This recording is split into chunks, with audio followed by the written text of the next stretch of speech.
What you are looking at is a monument to Wade Hampton. Wade Hampton was one of the largest enslavers in the state of South Carolina, which was one of the largest slave-holding states. And yet, here on the Capitol grounds, there is a monument to him.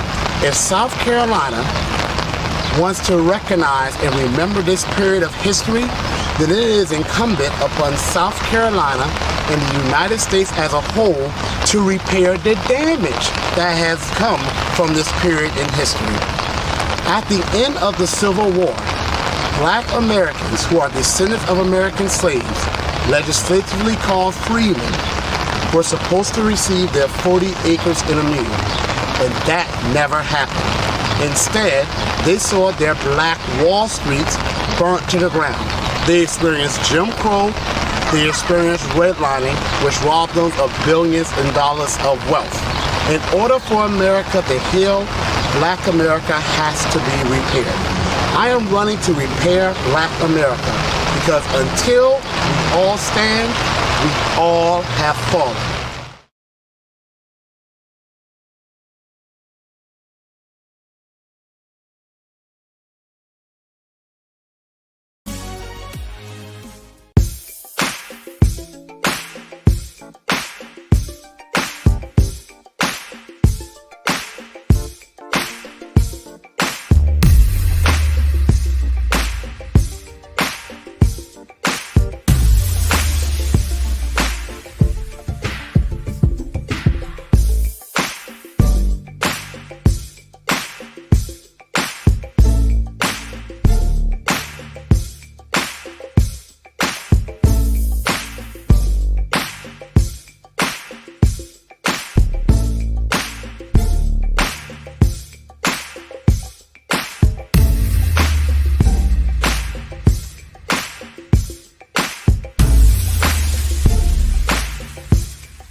If you're tired of being censored on social media, join 60s.net.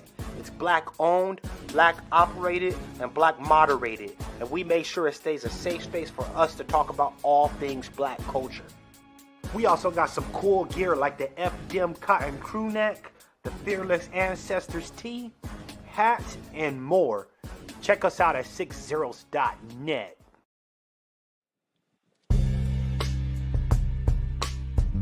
Hey girl, why are you so sad? I just got banned from Twitter again. Should have been on 60s.net. Ah.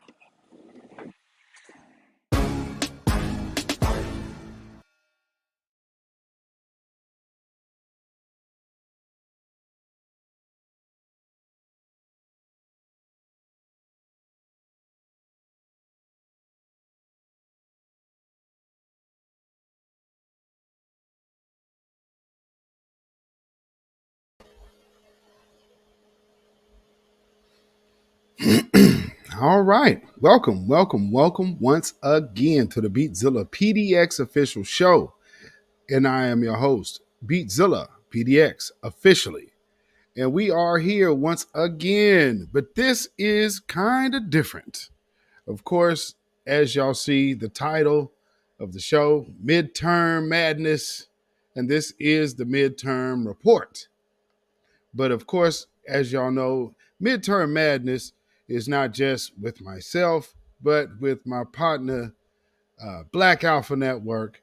And of course, me and him are the certified truth, if you didn't know. So please welcome to the stage my brother, Black Alpha Network.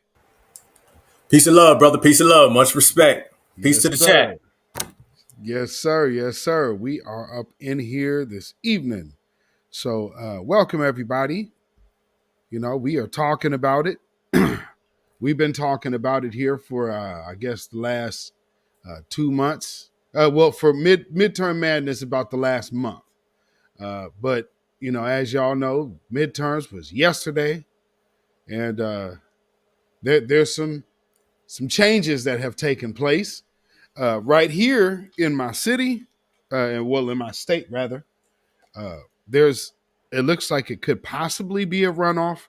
The funny thing is they're going out of their way trying to overshoot and call it early for the Democrat that hasn't yet officially won because only 60 something percent of the vote has been counted.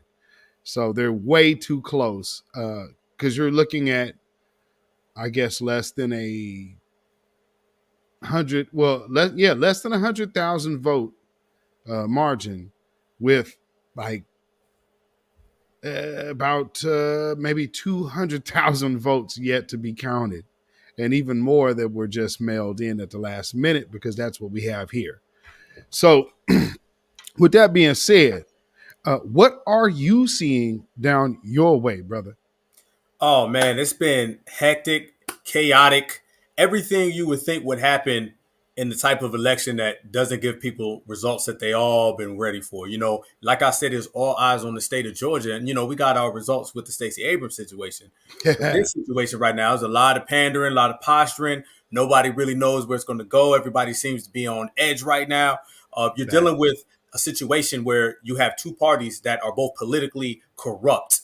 And there's going to be a lot of backstage, panhandling going on right now. You know, the Democrats are very slick with stealing elections, and Republicans do their dirt as well on that same platform. So basically, while everybody waits for the runoff to occur, everybody seems to be at each other's throats. Everybody seems to be at each other's necks. And, you know, me as an American freeman, I'm just sitting back enjoying the show. You feel me? For So real. the best thing in the world is to sit back and watch Democrats and Republicans go at it while we have nothing to do with it, while we sitting here on the sidelines. So I'm sitting here watching it, brother, all play out, enjoying every moment of it. And while they're making those backstage deals and those backdoor deals, we're going to be sitting here loving it. We're going to break it down right here on the Certified Truth. Salute to the family. Indeed. Yes, indeed. So with that being said, let's see who we have in the chat. Let me shout out all of y'all. Looks like we have Lawrence Lilly, Black First, brother. Ja Rays, welcome. Deneen Soul, hey, welcome. Tiny Zion in the house. Cyberdyne 100. We got Ange in the house. We have Lady Effa, Black First, checking in from Ohio. Okay, Ohio in the house. All Ohio right. in the building. Yes, Judah Queen in the house. Some chick named Star. Hey. Pearly Battle, welcome. Be Real 777. B1 Black First, Orlando, Florida. In the building. Yeah, shout out to y'all. What's the weather like in Orlando? Kid Gravity Beyond, what's going on, my brother? Black First Night Rider in the building. Greetings to the host and on Code Fam in the chat, says some chick named Star. I know that's right. Project Leroy, Black First family. FBA Girl, good evening, family. Welcome. Kim Armstrong, Black First. And still Kevin Trees, Black First family. Dark skinned brother in the house. You already know what it is, brother. Rob All Banks, Black First. Peace and reparations. Film animation art, Black First. Torian Rain Reloaded in the house. Welcome, my brother, as always. Black Alpha, aka Key Sweat. He sweat. I seen that, Torian. Yes, sir. Buzzer Cam H1. Amaria, greetings. Black Star TV 2.0. Welcome, brother. Yeah, got to get you in here too. Come rap about your time out there. Sonny 81, Black First family. I made it. Yes, you did. Yeah, yes, indeed, you did. So, yeah, with that being said, okay. Let me get this link and put it in the chat for Black Star TV. Let me get this in here. Yeah, Black Star TV. So he was out there because, as y'all know, this is my first broadcast since the rally. So I haven't got a chance to even chime in on the rally myself without, we did Brother Torian's Rain Reloaded's live on Monday, which was dope. And then, man, we just been doing random recaps ever since. But this is my first live actually talking about it. So I wanted to bring that brother up to come and chime in. There's a lot of people out there, man, and it's a trip, man. It is definitely a trip seeing all of the people that you know in one place. All the people you interact with in one place. It was beautiful, brother. I told Queen Alpha, I said I almost didn't want the day to end, man. I didn't want it to end. I could have went on for another 24 hours. It was that special. You know what I noticed? Because it showed in that recaps Twitter space. Right. Because literally everybody who was out there was in Twitter. Right. Facts. I mean, so that's what was so crazy. It's like, man, it's like it was like one big, without the video, but like one big video call with like family that, hey man, you missed it, but here's all the people that were there, and we're telling you everybody else what we saw. Right. So that was dope. That was absolutely dope. Yeah, man. It was amazing, brother, because just sitting there and seeing us dispel every single myth that they put out about us in one time, man, it was beautiful, brother. Yes, indeed. Yes, indeed. So yeah, man, I got my brother Black Star TV 2.0 in the house. What's going on, my brother? Good. Peace, family. Thank y'all for having me. It's nice to meet you for the first time, Black Alpha Network. I actually seen you at the rally. You was talking to Afro Elite, and I was recording y'all. Okay. Yeah, I was going live, and I had my brother on the line. Yes, much sir. respect. And peace to everybody in the chat. Yes, Thank sir. Yeah, man, and shout out to you for going live out there, man, because I know you had like a couple thousand in your live stream. Because, man, yeah. Nobody knew if anybody was going to just go live. Y'all got some super batteries. I had two phones out there, and it's funny because while I was going live, YouTube had sent me a message while I was live and was saying, yo, you need more subscribers to have more people in your live chat. And and it's funny because I was telling people like, yo, you guys subscribe, but I thought they might have been thinking I was just trying to, say that to just get some more subscribers, but they really wasn't letting me have a whole bunch of people on there. They kept knocking my feed down too. So it was like, they kept knocking it down. So every time, all right, so the one time I had like 400 and something people, but when they knocked it down, it said 1.6 thousand views. So I'm like, you know what I mean? So they was just really playing with my numbers, playing with my feed, So they knocked me down about 3 times. So I had to keep going back live, and it was crazy. Okay, because I saw that you had a few different like videos, which if y'all go subscribe to my brother Black Star TV. If you want to see the rally, he has about 4 videos, which 4 of them are good length. and you got, you know, another angle from what was going on out there. So, and also another thing that our brother did right here is he walked through the crowd. So he got after it was over, like you could see the people still hanging around, chopping it up. So he caught a lot of the vibe afterward. And that was really dope. So shout out to you, brother. But I wanted to ask you, so for I mean, like you right now on the East Coast. So yes, I'm in Georgia. Okay, you in Georgia too. Okay, right on. Yeah. So with being there and experiencing all of that, you know, because you got a kind of a familiarity with that area, right? Yes. I've been out here for a nice little minute. Okay, so like, what was it like for you being in that being at the rally? What was it like for you?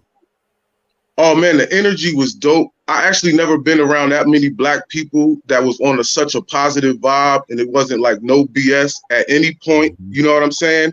Not a lot of arguing. Besides, you know, the people in the back that was trying to be detractors. But as far as the people that came for the rally, and it was a lot of building. It was, you know, it was a lot of networking, and you know, just positive loves and vibes. Man, it felt so good, to be honest. I actually stayed out there for a long time, actually, till the dude like finished the mural. I was out there for hours. I came super early. I was there like 9 a.m. I was helping them set up tables and stuff. The vibe was just so crazy, and how helpful everybody was, you know, just doing the whole thing. It was dope. It was definitely dope. They need to do it again, to be honest. Yeah, I would have to say so. I'm looking at a message right now. Family, you know, okay, hold on. I was trying to get something going on right now, but I'll let y'all know. It looks like my next guest is having an issue getting in. Hold on, let me send him back. Well, Black Alpha Network, what part of Georgia are you in? Savannah, Georgia, man, 912. Okay, I have some peoples out there. That's crazy. Listen, we might have to link up at some point. Yeah, hey, definitely. Where you at now? I'm in Lawrenceville. I know exactly where that's at, family. Yes. Yeah, it's about 30 minutes from Atlanta. When you in Georgia, man, everybody connects from one county to the next town, city. We ain't never that far away from each other, brother. We're going to connect, brother. Okay, definitely. Mm-hmm. So let me ask the family that's in the house right now, if y'all could do me a real big favor. What I was trying to do is I was trying to get my father into this live stream, but it looks like he's having issues getting in. Uh-oh. Did he get in? Wait a minute. We got Tori and Rain in here. But yeah, if y'all could do me a very big favor and give my father a happy birthday shout out, if y'all could, in the chat. Happy birthday, brother. Happy birthday. Yes, indeed. Today is his birthday, day after Super Tuesday. You know? So nice. Shout out to Pops. Y'all can say Popzilla. You know, and man, we got my brother Tori and Rain reloaded in the house. What is going on, my brother? These links keep dropping in the chat and keep coming back around, and it takes one orbit of rings to go around Jory's neck. What's going on, man? Yeah, man. It's an interesting time, isn't it? I know. I had to go in on her tonight. At first, when I was starting the video off, I thought it was going to be a triple P, but then it got a little too serious in my commentary, and I try to keep that as comedic as possible when it does that. But when it gets too serious, and that's like I had to switch it up because it started off as that, but then the tone shifted because it's like something like came over me when I was going in on her, and it was so much more that I could say, but I didn't want to drag it out. I said I felt like I cut it off at the right spot, you know, when it came to talking about her. But something tells me it won't be the last time that I address her. And, you know, people of that ilk over there, because it's like they keep giving us more and more content. Unfortunately, you know, for them, because it's like there's so much other things we could definitely be talking about, but some things just have to be addressed. And that was a video that I actually recorded this morning that I was initially going to upload tomorrow. but I said, let me just shift stuff around and put it out today. No, that's right, man. And man, that, it's so funny. I'm looking at it like, okay, yes. They are taking it on the chin. And just looking at the comments, some of the tweets I saw, with all they're already going into the blaming black men for Stacey Abrams losing, which we're not really shocked about that.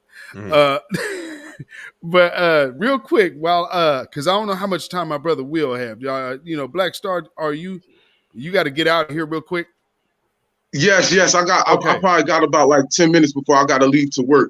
Okay, so let me ask you a question real quick before you go. I know you said you wanted to happen again. What would you say you could tell people the plan of action or even your own inspiration of action was coming from the rally? Coming from the rally, I would say that building with each other. I was going to say this actually before I got off. I was speaking to two elder queens at the rally. They kind of stayed back, and we were just kicking it, watching the guy finish the mural. And she said something powerful, which was the only way we can, build up and like even try to, if we try to build Black Wall Street or just build up in general, is that we have to start meeting each other and networking, like getting to know each other, feel me, outside of the space of the internet. Because the energy is just so totally different. Even as I watch my videos and I rewatch them when I was live, it doesn't give you the energy that was out there that day. Do you feel what I'm saying? Mm-hmm. So again, being around each other, getting to know each other, meeting each other, because we can't build with each other if we don't know each other. You feel what I'm saying? Right. So like, I think that's what I got a lot out of it. That's why I said I would love to do that again, because and it's so funny because I'm glad that I picked it up live, but I also wanted to build. Like I wanted to say something to you, Black Alpha, but I was like, I'm trying to just get everybody so people can see Dr. Kaba, I mean Professor Smalls, Kaba, and everybody. You feel what I'm saying? So I really didn't get a chance to even take some pictures that I wanted to, all the pictures that I wanted. So it was just like, but I do believe that we need to network with each other outside of the internet so we can really get to know each other and build together. For real. Well, man, so let everybody know, man, where they can find you at, my brother. Okay, so y'all can find me on my YouTube page. It's Black Star TV 2.0. You can find me on Twitter as Black Star TV 2.0, and on Facebook I'm Black Star Ikchar. That's EKCHAUH, and on Instagram it's just Ikchar, so it's EKCUH. I mean CHAUH. There you go. All right. Yo, peace and blessings. I thank all of y'all, man. It was nice to meet y'all, and hopefully we could do this again. Yes, I sir. just subscribed to your channel. Hey, I'm about to subscribe right now, family. Thank you so much. I appreciate you, Black Alpha. We definitely gonna kick it. Yes, sir. Yes, indeed. All right, my brother. All right, y'all be easy, man. Y'all have a good one. Good night. Yes, sir. All right. So that is Black Star TV, y'all. Yes, indeed, man. Shout out to that brother. He's a good brother. And man, I was glad he went live, man. I was like, man, he had like a cold spot. But now that I know he was early, how early he was, like he was literally right in the front. There was nobody in front of him. So it was because when I seen people that were by the stage or around the stage that were panning out, you could see my man out, like it's him and like a line of other people that are filming, but there was nothing in front of him just but the stage. And so like the sound on his videos is very good because he's like right by the speakers. So yeah, it was dope, man. I wish I could have been there. But yeah, like I said, this is my first broadcast back since the rally, so I wanted to go ahead and have him come on in and chime in on that. But as we are talking about midterm madness, Brother Torian, yeah, how do you see like right now how everything is kind of taking a turn, especially in Washington? between the Republicans and Democrats with this election. How do you see the effects of the voices of the grassroots and new black media? I will say that we definitely have been very effective for the last few months, probably even longer, but especially this year. We galvanized in a way that is probably unheard of. And we did all of that for the most part. A good chunk of it was online. You know, the internet may have a lot of people on it, but it just feels like it's even smaller. Like, you know, like we're like in a space. You know, it's funny when you think about the new black media and grassroots, how at one point how tiny it was, but now to see how much it has expanded over time is just simply, you know, amazing. It's a great thing to see. And the fact that we can get certain things to trend on, you know, Twitter almost every day, Right. or you hear people even using our talking points or doing articles and write-ups about us, you know, whether good or bad. I mean, you know, it's publicity at the end of the day. You're still talking about us. So, you know, we must be doing something right. So the word is definitely, you know, getting out there, and people are becoming familiar with who we are. And I said, well, I mean, it's almost like opening Pandora's box. When Pandora's box is open, it's no closing it. That's pretty much it. So now it's at that point, it's at a point of no return. We are here to stay, whether you like it or not. Wet yam.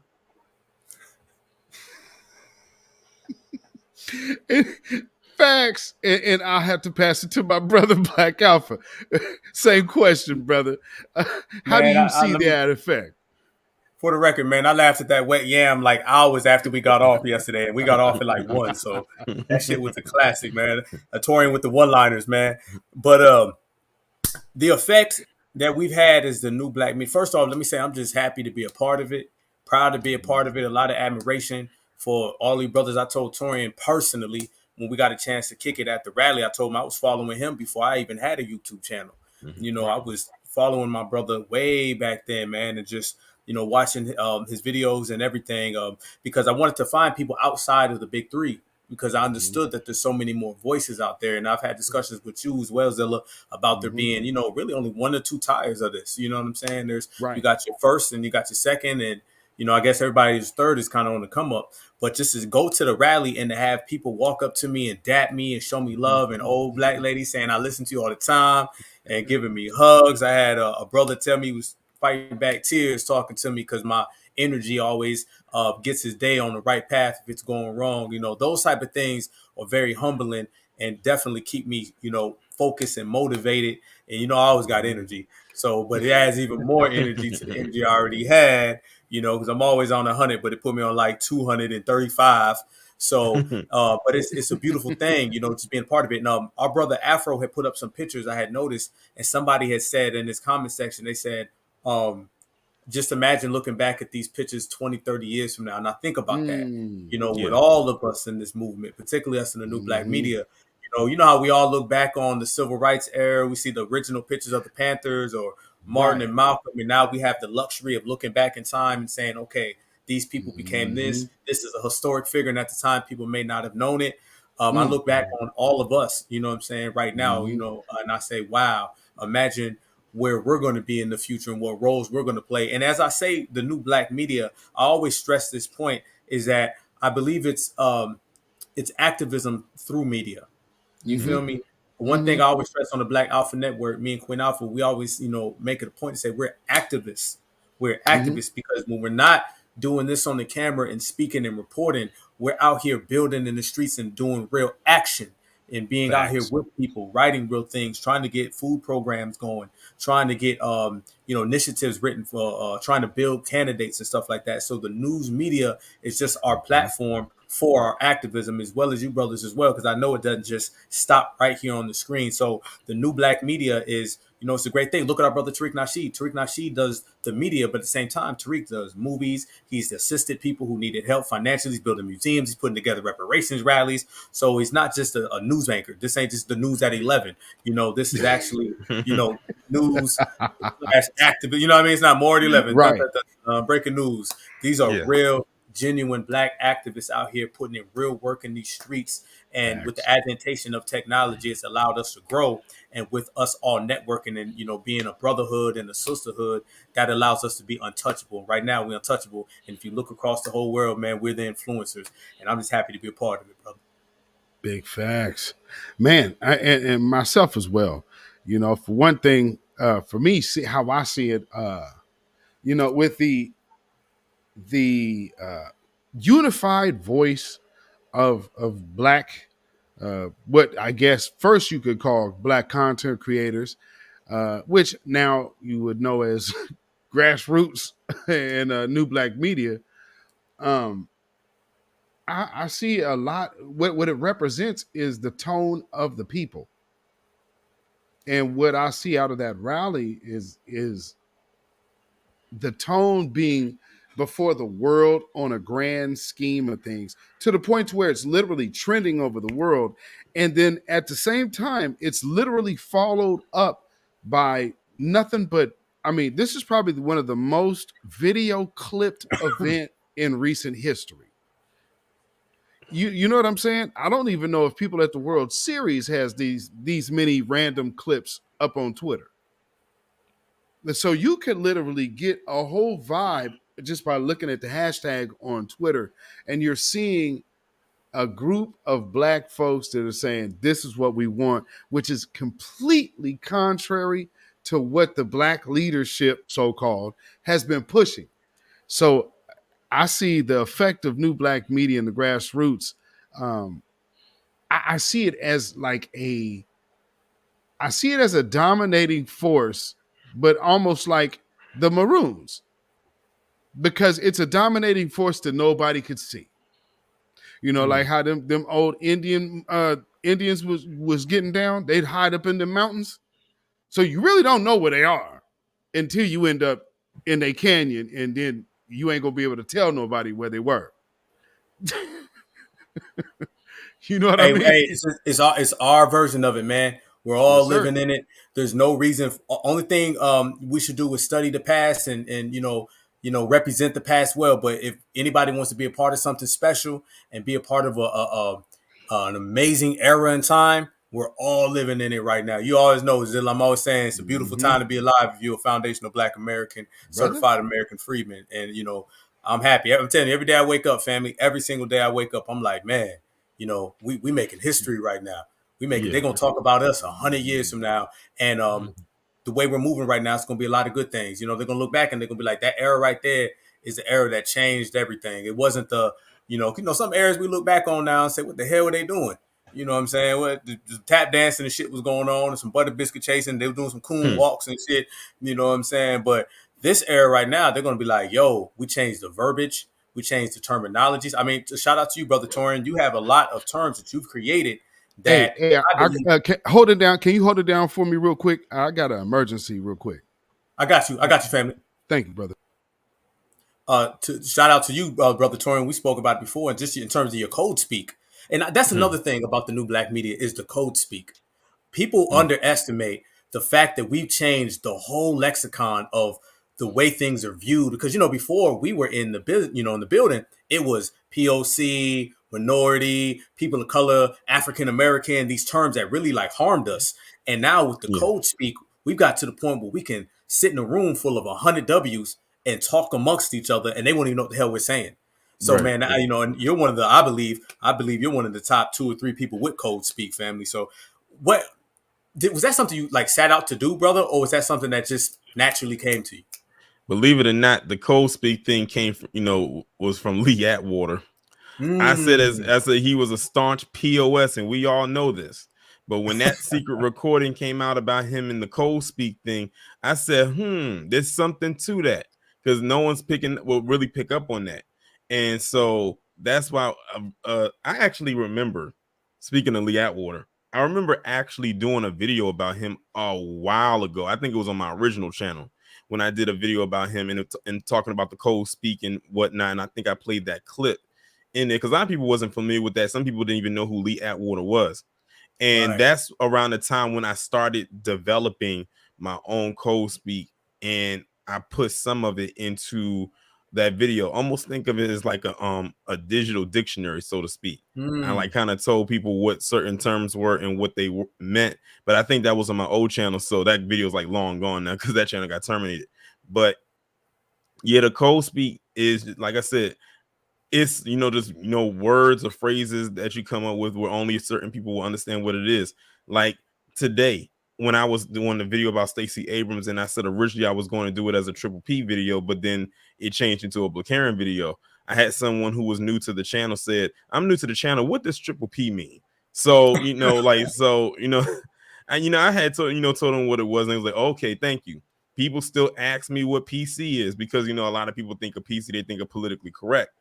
But not in the way that I use it. So I still get asked what certain terminology is. But yeah, I have so many like names. So many like nicknames for certain people that it's just like a long laundry list of people that I have names for. And if you've been subscribed to my channel for a while, you'll know exactly who it is that I'm talking about when I say it. Of course, everybody's going to know the Coonstress. They all know I'm talking about Candace Owens when I say that.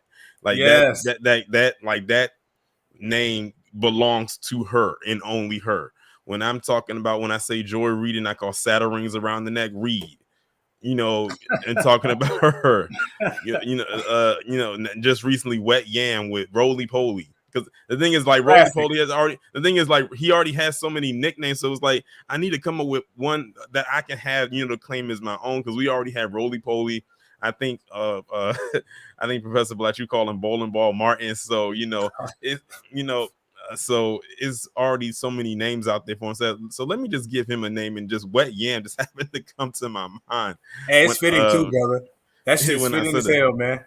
When I said I actually was able to use it in the video I did tonight about Stacey Abrams, I said I need to find a way to slip this one in here, and sure enough, I did. But like I said, I have so many like nicknames. I even have nicknames for people that I haven't talked about in a long time, mainly because they haven't been in the news for anything. But there are some people out there that I do have, code names for as well, that people just like whenever they hear it, and sometimes I have to catch myself when I'm saying it to avoid from laughing during a commentary if I happen to bring it up, because even I make myself laugh just hearing myself say those words. Hey, the Blackaren gets me, brother, every time. Every time. I remember it was a time when it was some black women that were kind of upset when I started that series because they didn't like to have the terminology of being associated with Karen, because that was supposedly regulated to, PC women. And I said, stick around long enough and it'll start to grow onto you. And that I made that into a whole little series itself, and it kind of took a life of its own. And now they understand what a Blackaren is. Is basically a black woman who is basically being a Sambo. Or doing or acting in Sambo behavior. Just like I came right behind it and created the Bed Bucking series, which is a black man, of course, being a Sambo. So now that it's like they got a relationship, with each other. And if you are acting in such ways, then that's how you're going to enter and get into the series. No one can tell me that Stacey Abrams did not deserve that entry. She should have got in there a long time ago. I actually had to go and check the playlist to see if she was already in. But she wasn't. So this is my first time addressing her, because if not, she would have been in there twice. It's only been one person that has gotten 2 entries on my Bed Bucking series, and that's Brandon Fakum. He's the first person to get 2 entries. Yo. Trust and believe, if I harped on him more, he probably will be up to almost probably 10 parts. Honestly. But I cannot spend all my time going in on him for every little thing. That will be exhausting. He's a clown. He's an absolute clown. I mean, that's putting it lightly.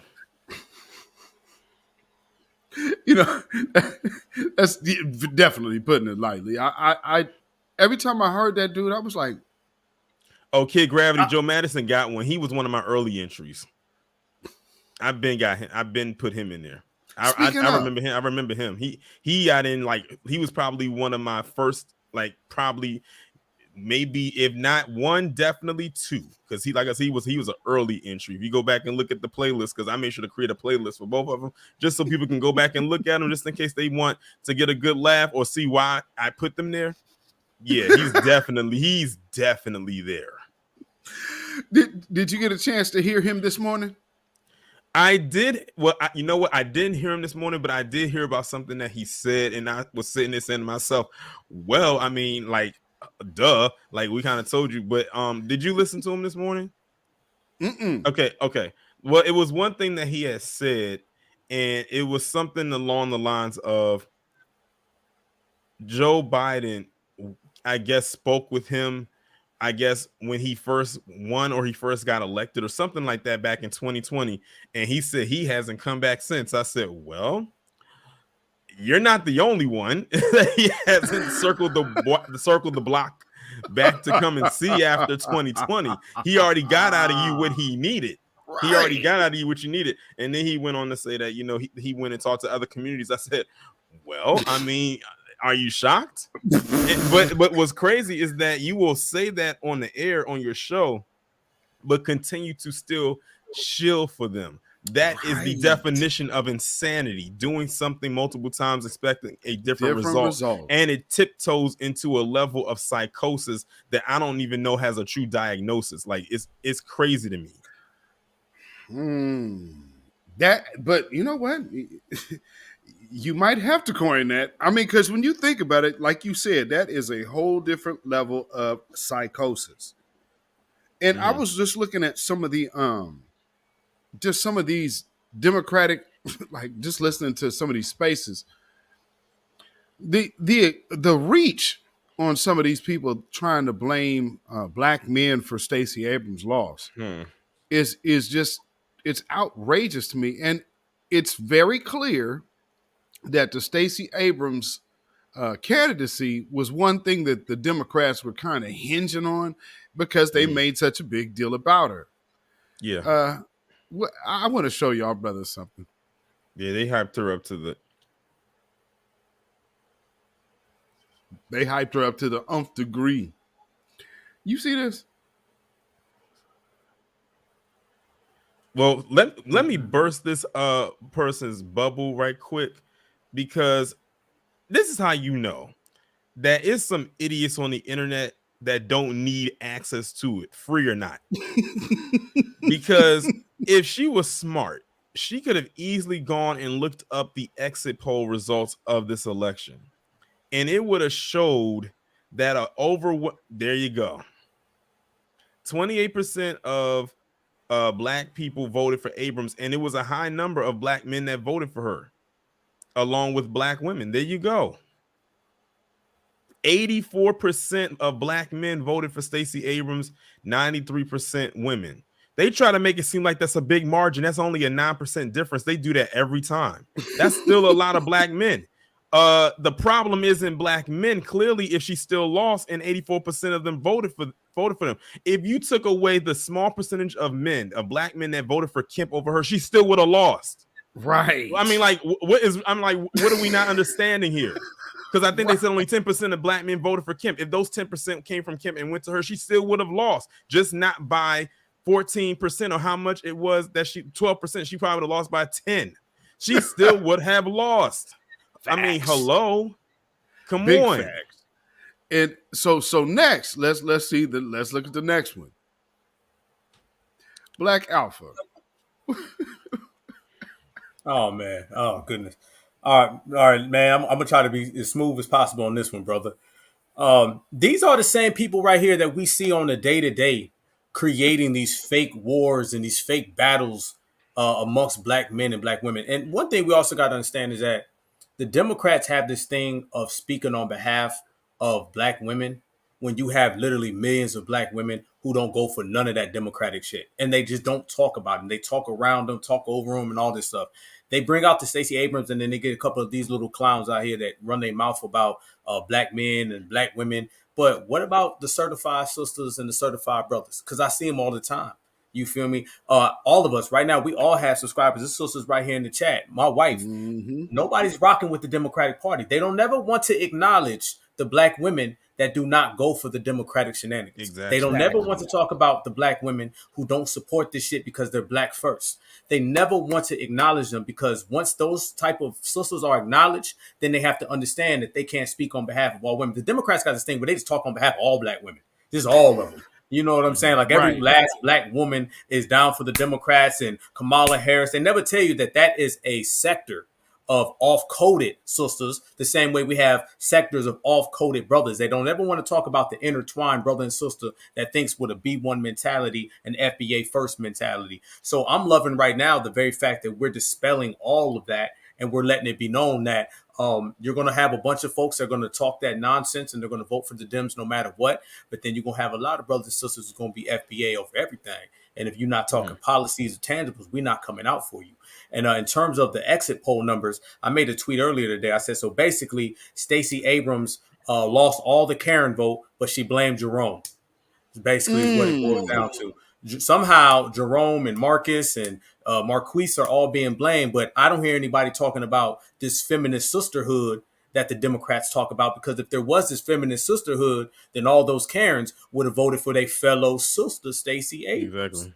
But the very fact that you see no type of camaraderie amongst Karen and Stacey Abrams, fuck all the trying to pin this on us. Let's talk about this feminism that they talk year round. They talk about a sisterhood. Well, how come that same sisterhood didn't show up for Stacey Abrams? Because it's the same sisterhood that did not show up for Breonna Taylor. The same sisterhood that did not show up for Sandra Bland. The same sisterhood that did not show up for Corinne Gaines, so on and so forth. So they never want to acknowledge that W women are on that side, politically and socially, of black women, but yet they want to put the onus on the black man.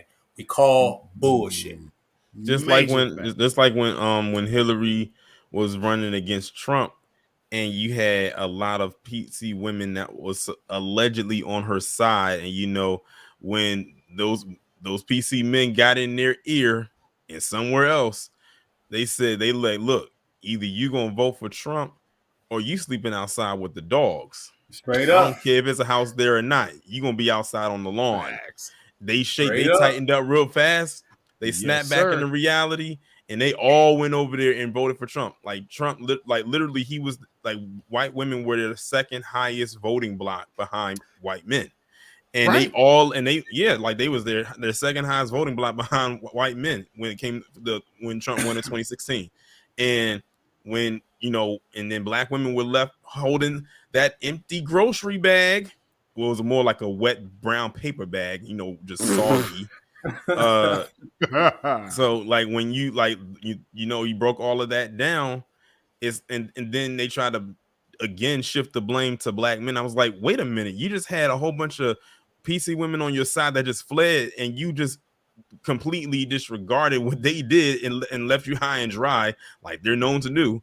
Right. And you went and immediately blamed black men. And not only just that, but they went after the small percentage of black men that voted for Trump. And the thing is, if you took them away, Trump still would have won. Exactly. Just like they're trying to do with Brian Kemp. If you took the small percentage of black men away from him and gave him to Stacey Abrams, she still would have lost. Absolutely. Like, it's like come on. And I said in my video about Stacey Abrams, when someone had put it in the chat, I think it was someone in Black Alpha's chat. I think yesterday, it was either Black Alpha or Kid Gravity. I can't remember which one. It might have been Black Alpha though, where someone had said that at 46% of Latino men voted for Brian Kemp after Stacey Abrams stumped for them, looking like a fool, thinking that they were going to vote for her. I'm like, we were sitting there back then when she made that video and said they're not going to vote for her. If you look at what happened in Florida with the snowflake, as I like to call him, that's one of my nicknames for him. And I said that man had the Cuban vote. They had pulled up the exit polls for that today. The vast majority of people who voted for DeSantis were Cuban, like I already knew. Like I didn't even have to see the numbers to know that they gave him the majority of the vote, because it's a lot of Cubans in Florida. So I already knew that he was going to win that vote. As a matter of fact, most of the people that voted for him were like Cubans and other non-white quote unquote people of color that voted for him. I think as a matter of fact, I think white people, people who actually classified as white, were some of his lowest supporters. As far as those who did vote for him, Cubans had the highest amount of voter turnout when it came to DeSantis, and I'm not surprised by that. Yeah, they had a very high turnout for him. That's I mean, I don't know the layout of that particular land. So, but that I would think. Well, see, this media out here ain't worth a damn. Because what they do is my wife even pointed something out here just today. They shape a lot of stuff out here with a Democratic slant, so we never get real information. Now, if there's anything this is basically Democrat media here. So we don't get the equal balance of it. Everything leans towards, it looks like the Republicans are going to win. Oh, woe was me.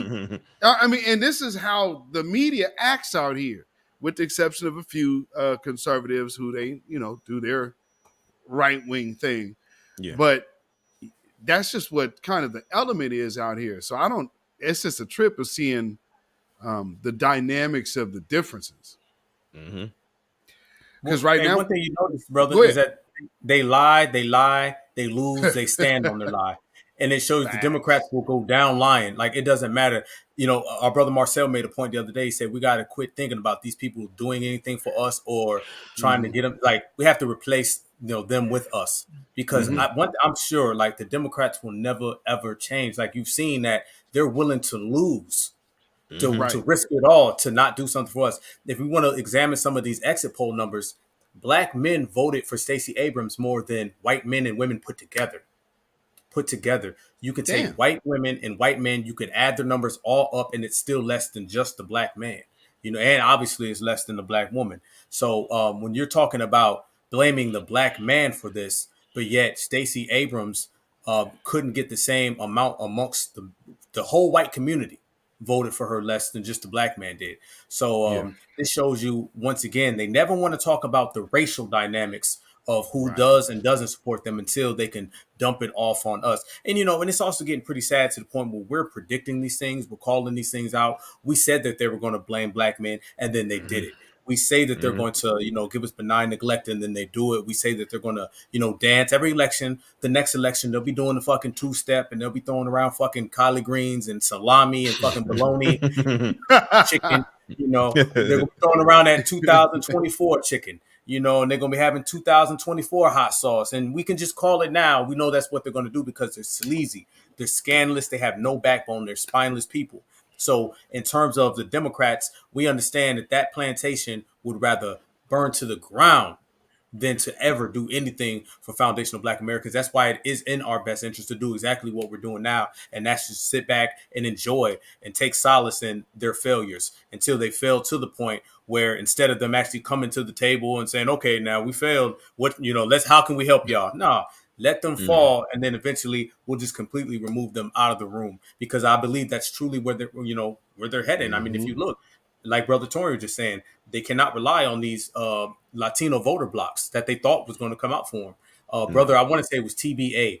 He said how Roland Martin and all these people ran around talking about, they're going to be the nice new voter bloc. We're going to keep giving these folks legal immigration. And they thought that illegal immigration would transfer over to votes for the Democrats. So what you're seeing is that illegal immigration is not even getting them to vote for the fucking Democrats. Right. Exactly.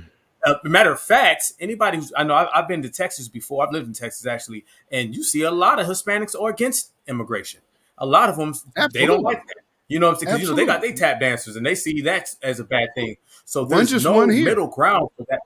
That's funny. Matter of fact, you on the West Coast. There's a lot of them folks out there that's like, they be like, we're not rocking with that shit. Build a wall. All them Trump supporters that was Latino, they were hush about this stuff. They did not want to talk about it. But now, throughout the voting, throughout the process, we in the new Black media are putting on the front table things that they want to keep in the background. Right. Judah Queen Warnock is on Twitter asking for donations.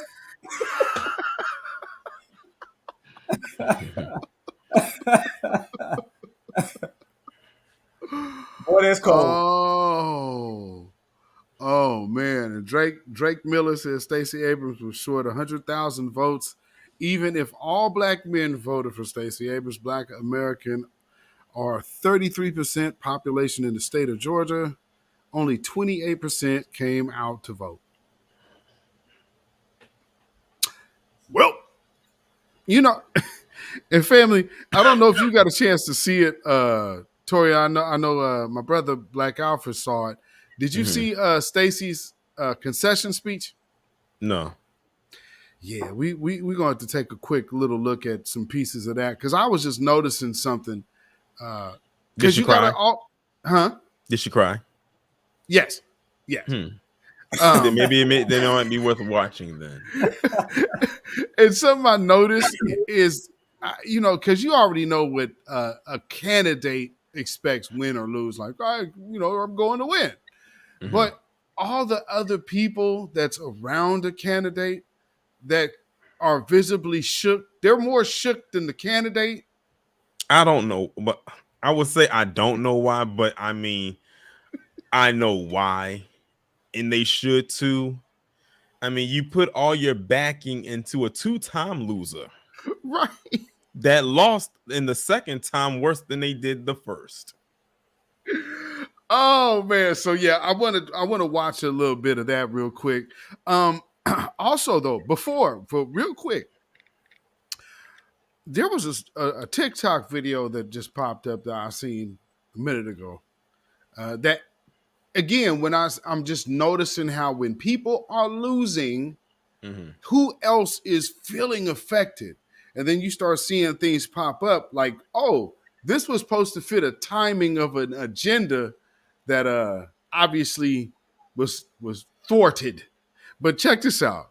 Tell me how you racially identify. I identify as Korean. I used to live in Korea. I was living there for 1 year. I love the culture, I love the history, the people. I put myself through a lot of pain. I've had a lot of surgical procedures to have more of a Korean aesthetic. I spent a lot of time learning the language, learning how to cook Korean food. I came out earlier this year sharing that with the world. People didn't really get it. Not everybody will understand straight away, but I hope over time people will be kind of more accepting with me. Transracial does not exist, and I think it is very, very harmful for us to push the narrative that it is possible to switch races. I was not happy the way I was. I went to Korea and I had the most incredible experience of my life. It changed me, gave me happiness, and people have no right to take that happiness away from me. I can't sit up here and say, oh, I'm suddenly a white woman. And if you as a white person say, oh, I can be black or I can be Korean, and I can't swap and benefit from the privilege that you benefit from, then it's clearly not an equal exchange. You are not a Korean man. No matter how much surgery you do, no matter how much of the aesthetic you adopt.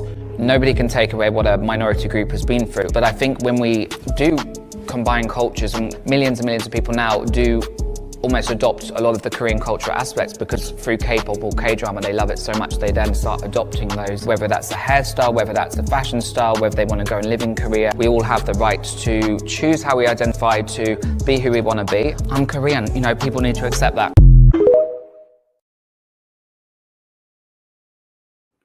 The reason why I put my head down, the reason when you immediately showed that is because I saw that video before. Oh, you did? Yeah, I saw that video a while ago. I forgot where I saw that, but I saw that video before. So when that video popped up, I knew exactly what I was in for. But yeah, when people try to say that there's no self-hate in other communities, show them that video right there. This person literally thinks they are Korean now. While wearing cornrows. Like, what's going on here? But like I said, this is another reason why I say them folks are not far removed from their ancestry, because that is something that their ancestors would have done. Go find a culture that they want and steal it and profit off of it, and then say that you can't do it. Like, who would ever think to mistake this guy for a Korean person? Like, what? I mean, even if the person was blind, they would not suspect it. This is about as bad as that PC man who I guess was supposed to be transitioning, who went into the GameStop that one time and got mad at the worker there because they addressed them as sir. He said, "It's not sir, it's ma'am."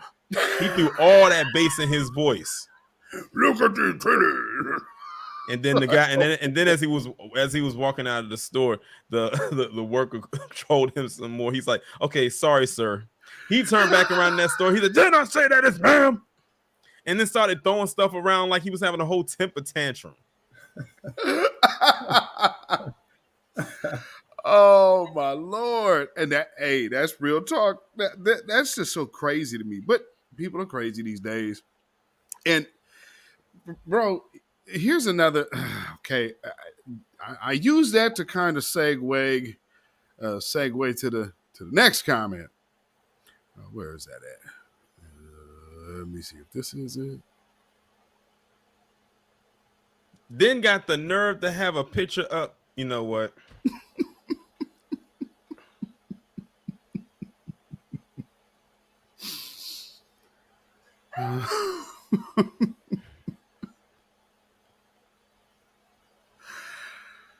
F you, Killer Mike. Like right. I said I have my issues with Killer Mike, but that hit piece that was written about him, that was crazy. Absolutely. They literally said that this man, just for him saying something about Brian Kemp, made him as dangerous as Kanye West. Absolutely insane. And that's what I pointed out in my video about Stacey Abrams in that same article when Killer Mike was saying that, you know, Stacey Abrams, her being a black candidate, she needs to come and talk to and campaign to the black community and not have it sound so scripted, make it be organic and sound authentic. Mm-hmm. This person, whoever wrote that article, came back and said, Stacey Abrams is a black woman. Why does she need to come talk to the black community? Huh? And you wonder why she lost. Wow. There you go. Because you wouldn't dare have someone who's PC write something about a white candidate saying they're white. Why would they go talk to the white community? The logic. And by the way, that was a so-called black man who wrote that hit piece. That's why when I heard about it, I asked the first question I asked, were they in the academy? Because they sound like a feminist. And now notice, family, they'll say that she's black then, but any other time she refers to herself as a minority or a person of color. Flip-flop. They're only black when they can scold other black people. In the meantime, in between time, they're people of color. Insanity. But see, here's the thing. No smoke for white women. None. I mean, and so this is still black men's fault? The numbers don't say that. Let them tell it. I mean, and look at the biggest number, 76% white men. Yep. Go get those guys. Those are a voting bloc. You know, go complain about them. They talk about all lives matter. They're not gonna go after Zaddy. Come on now. Hey, all lives matter. Then you need to get on all lives who didn't vote for your ass. Quit talking about me. For real. And, you know, it's so crazy that I see all of these different instances where these people are going to come out. But like I said, I just can't help but notice when people are banking and putting all their eggs in one basket and putting all of that money into Stacey Abrams, and then she still tanks, you know, because there's other people that saw all that money coming in for Stacey Abrams and was like, ooh, let me go get me a job. So I couldn't help but notice that last night. So I'm going to play a little bit of this this Stacey Abrams joint. Let's get up here. Wait a minute. In the entire state of Georgia. And I'm so proud to be with her tonight. There we go. What's going on with his shoulders? Stacey is the kind of person who stands. He looked like he just came down after being hung up on a scarecrow line. Yeah, he do. She sees everyone with her eyes, and she listens. And I'm very observant, y'all. I am. She sees a problem. She has a plan to fix it. Why she sound like she about to cry? So I'm proud to be here tonight. And I'm proud of all the work that you Oh, you need to hear the next dude. He gonna be yelling. Because at us? is that gift. But, and she's been a gift not only to Georgia, but to this entire one country. could say. And we have stood since 2007 when she came to the Georgia House. And she came to the Georgia House with plans. And if you know Stacey, she is going to challenge you to be your best self. And she's not even her best self. How's she going I to have a challenge someone question. else to be her best self? I have a question. What office did she hold in Georgia? The office at Krispy Kreme.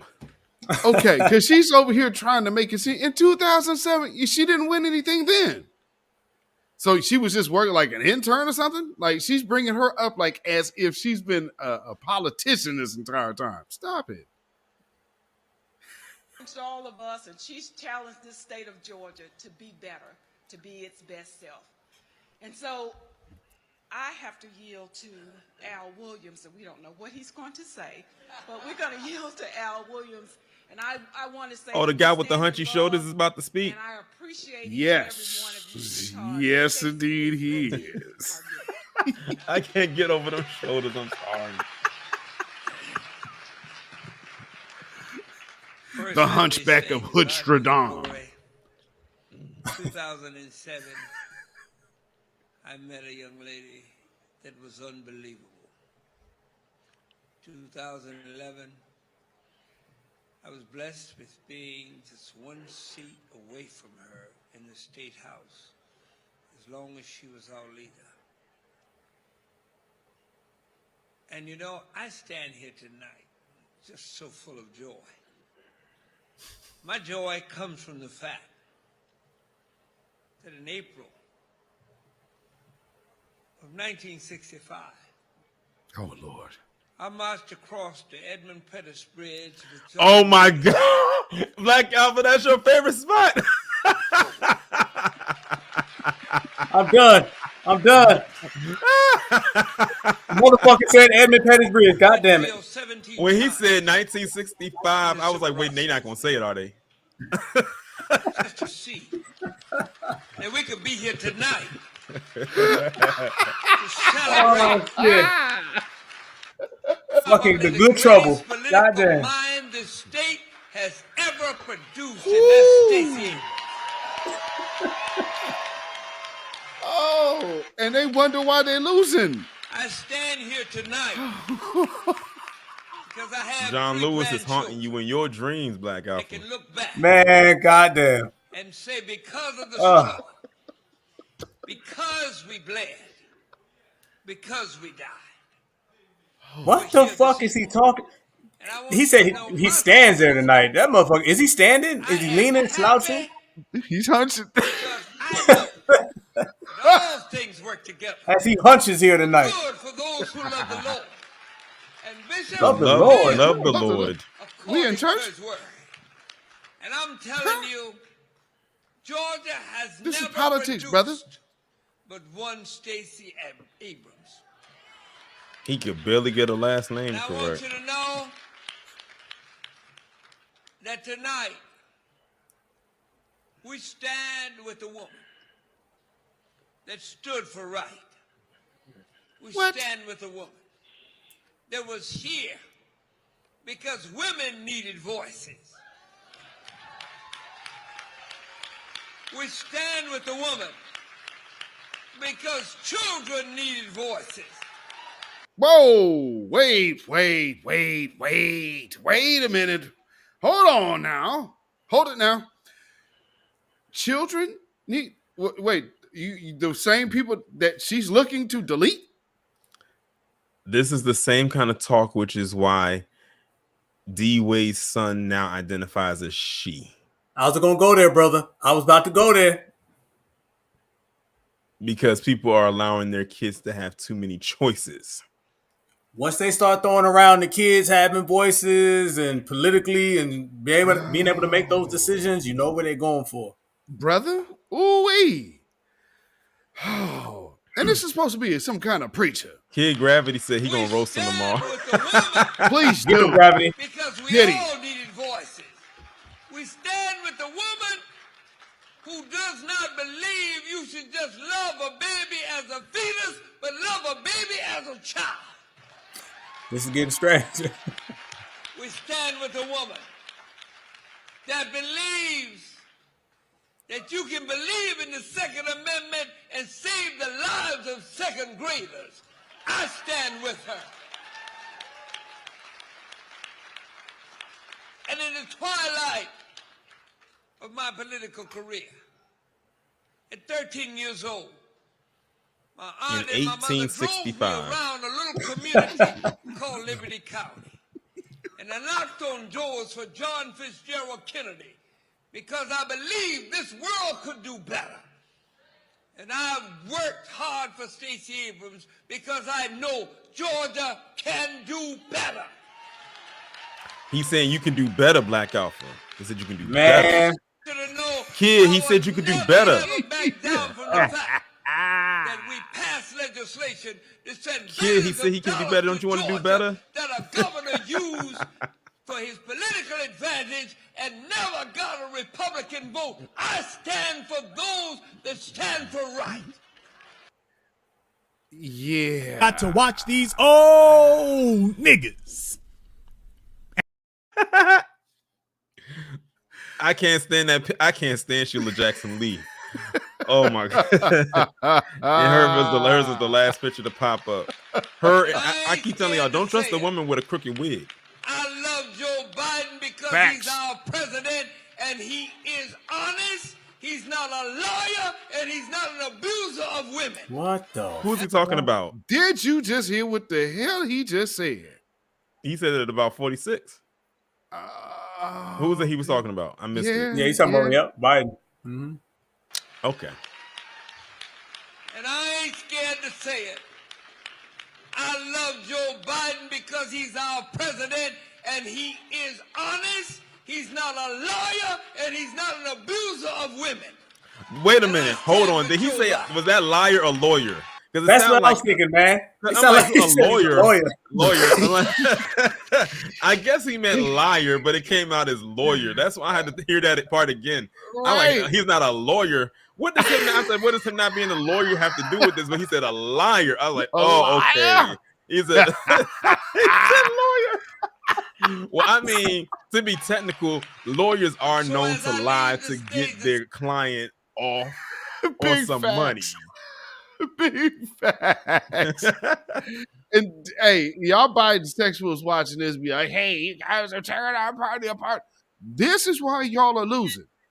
This is exactly why y'all getting tore off right now. This is not gonna cut it. And the bishop knows that ain't no Baptist deacon ever left after saying one time he was going to leave. But I'm leaving right now. Please. And I leave you with this. Please. This is an opportunity. It is a lesson. We will stand with Stacey. We will change Georgia. We will lift this state up. And we know that God knows that only what we do for Jesus will stand. And I stand with Stacey because she is for right. God bless you. I'm surprised his dentures didn't fly out of his mouth. You know, that is so crazy. Let me see. Let's see. That's okay. There she is. There she is. Let's go ahead and get her on up here. Oof. Oh Lord. See, Yvonne Abrams.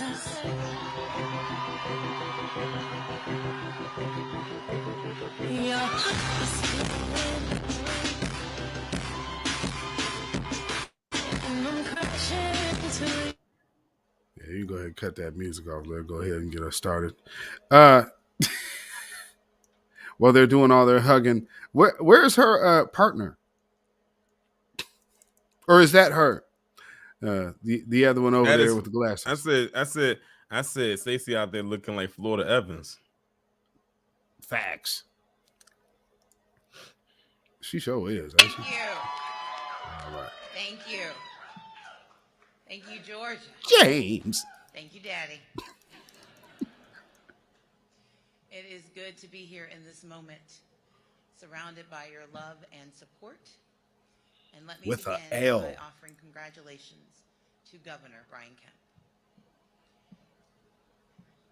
Our state has experienced one soul-crushing crisis after another over the past few years. You're lost in both gubernatorial runs. Is a crisis. We've seen what No, you running is a crisis. Stand up for our neighbors and protect each other. We've made sacrifices. We've pitched in. We've seen each other's fights as our own, and we've done things we never thought we could. It is in the spirit of that endurance and that persistence that I decided again to run for governor. Oh, God.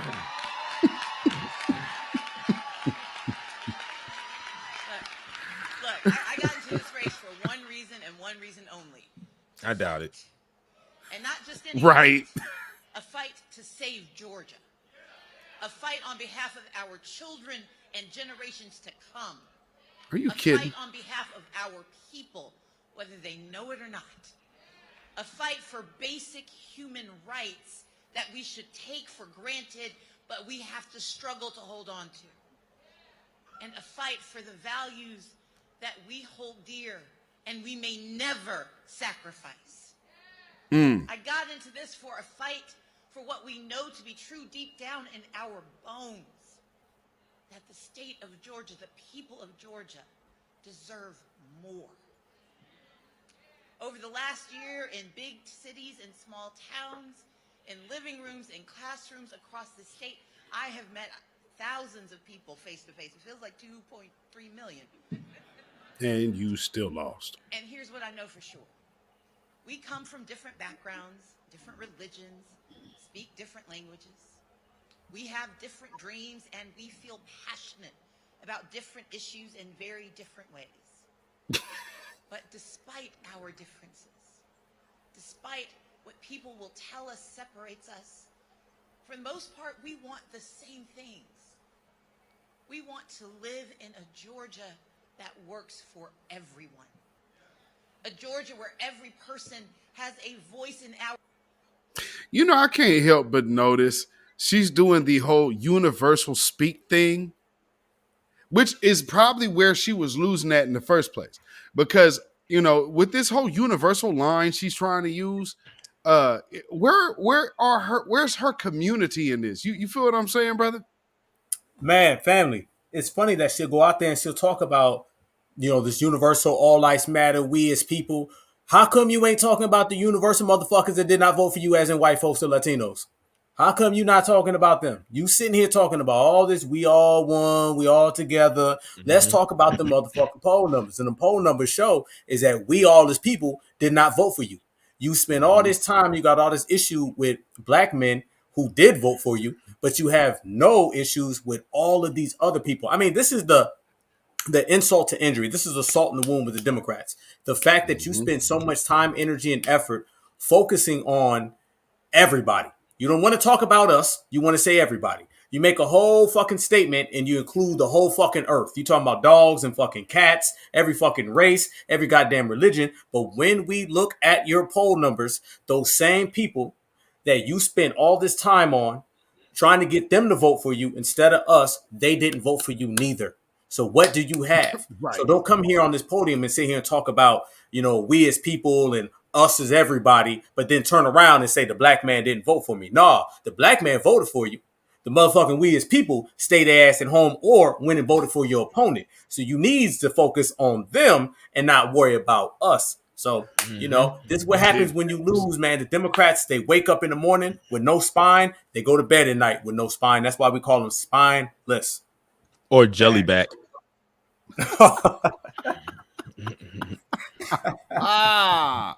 Jellyback. Let me play a little more of this because I want to get to where she's she gonna start. She gonna do her little spiel. She start crying. Okay, I think we about women I have ever known.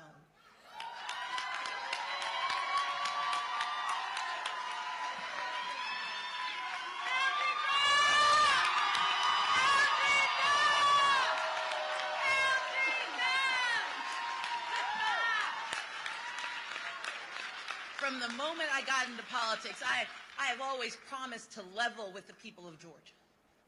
And I am here to tell you that what we have architected in this state does not end today. And this woman is one of the reasons why. Lauren Growargo is our champion. She is our friend, and she deserves our praise and our thanks, because this is the Georgia she's helping us build.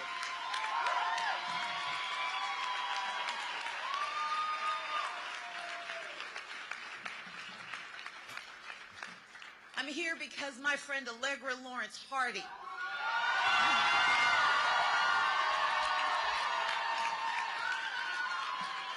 is. Can't help but notice that none of the other women are getting held that way. Right, that's what I said too. I was thinking the same thing. She did not hold her. She didn't grab to hold their hand or her hand. Hey, I was gonna say something, but apparently I don't even have to say it because y'all brothers spotted the same shit. Okay. all that was happening the whole time, I was just looking at Beatzilla's screen of him just kind of lean back away from his mic. And I said we having that black telepathy moment where we just kind of look at each other and we just communicating through our minds and not through words. I was like, you see that? Yeah, I see it. Okay, just making sure we're on the same page. You know? Yes, sir. Hey, as soon as Zilla paused it, I was like, uh-oh, he's seen it. I'm like, oh, okay. Because you remember I played the little clip with her passing out the candy. And I'm like, okay, then who's this woman back here? I'm pretty sure it's the same woman on stage. So when they trick or treating at your house, she's there. Oh, got it. Ooh. Okay. All right. Well, moving along. One of the fiercest attorneys you will ever meet. And she has poured her heart and her soul and her time and her treasure to defending our rights and our democracy, and she will never be demeaned for doing for us what we can't do on our own. Thank you, Allegra Lawrence Hardy. Didn't give her a whole hug either.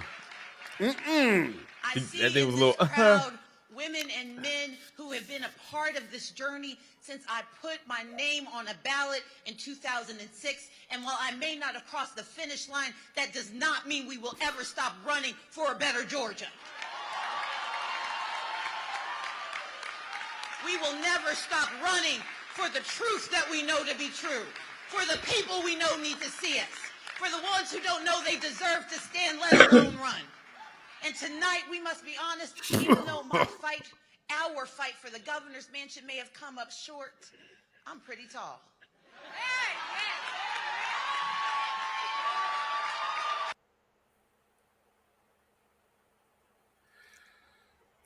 Wow. I mean, this, you know what's so funny is in a concession speech, you would think that you would be hearing what she's kind of disappointed in, what she won't be able to accomplish for her voters.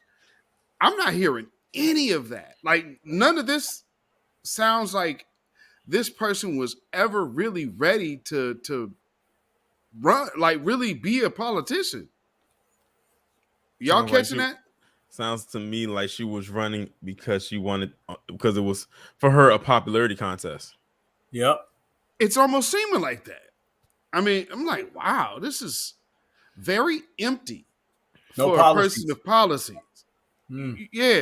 She's not talking about no policies. She's not talking about how to continue to network, how to continue to build, how to push the message forward. You know, typically whenever a politician loses, they'll be like, I lost, but the movement is still here. And, you know, let's continue to do this. And let's not stop the work now just because we lost an election. Let's make the next generation go forward. She ain't talking about none of that. She said all she really said was that she'll be back to run for governor again. I'm like, okay. I'm forwarded a bit. Yeah, that's all she's saying. That's really all she said. That goes back to what she said when it came to black men, when she says, if black men vote for me, I'll win. That was all. That was literally all she said. Like, she didn't specify what she was going to do to earn black men's vote, and she still got black men's vote and still lost. So So this is the last couple minutes here.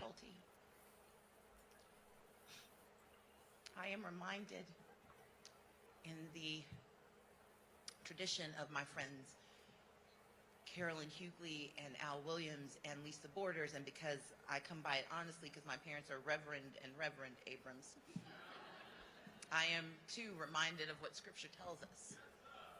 2 Corinthians 4:8 says this: "We are troubled on every side, yet not distressed. We are perplexed, but not in despair. Persecuted, but not forsaken. Cast down, but not destroyed." I know the results aren't what we hope for tonight, and I understand that you are hurting and you are disappointed. I am too. We may not have made it to the finish line, but we ran that race, and we know this path. You don't. And we know that running is what matters. Running where? Standing is what matters. That defending is what matters. And what I know for sure, what I say to DeBose Porter and Rebecca DeHart, Sound like she's playing more running. You right, what brother. I say to Ashley Robinson and Sarah Beth Gale, what I say to Alan Essig and Jessica Bird. Let's do it What I again. say to Jenny Castillo and to the whole host of those who stand and fight and run and believe, I say that our vision and our values are never clouded, that our intention is righteous, that our future is bright, and while we may not write the story today, there will always be another chapter, and together we will get it done. Thank you so much. Well, I have to agree with Brother Torian. It sounded like she didn't make prom queen. Like, this is a governor race. All you have to talk about is like, well, I didn't win class president. I mean, but I'll try again next year. Black Alpha, considering how you watched all of the commercials and all of the ads and all of the different radio things going on down there during these these different campaigns, how do you see her basically her concession speech into what they were trying to present her as? Oh, the complete opposite, family. The complete opposite. They tried to promote her as some type of historical figure. You know, somebody that is like the grade A politician, here for the people, like, giving out candy. You know what I'm saying? You seen that? Like, easily accessible. You could just walk on her. Like, she's been paying her dues out here in the streets. A lot of people don't know this, family. And I'm going to go ahead. I had pulled this up. I remember reading this, years ago. Stacey Abrams is very decorated with a lot of awards and rewards that I don't even know what the fuck she even got them for. You know what I'm saying? In 2012, she received the John F. Kennedy New Frontier Award by the Kennedy Library. Why? I have no fucking idea why at all. 2014, the Governor magazine, Governor magazine named her a Public Official of the Year. This is in 2014. The first one was in 2012. Emily's List, which is a publication, they recognize Abrams as the inaugural recipient of the Gabby Gifford Award. Why? That's 3 prestigious awards right there. And this is from 2012 to 2014. That's not even within the last few years. She received these awards.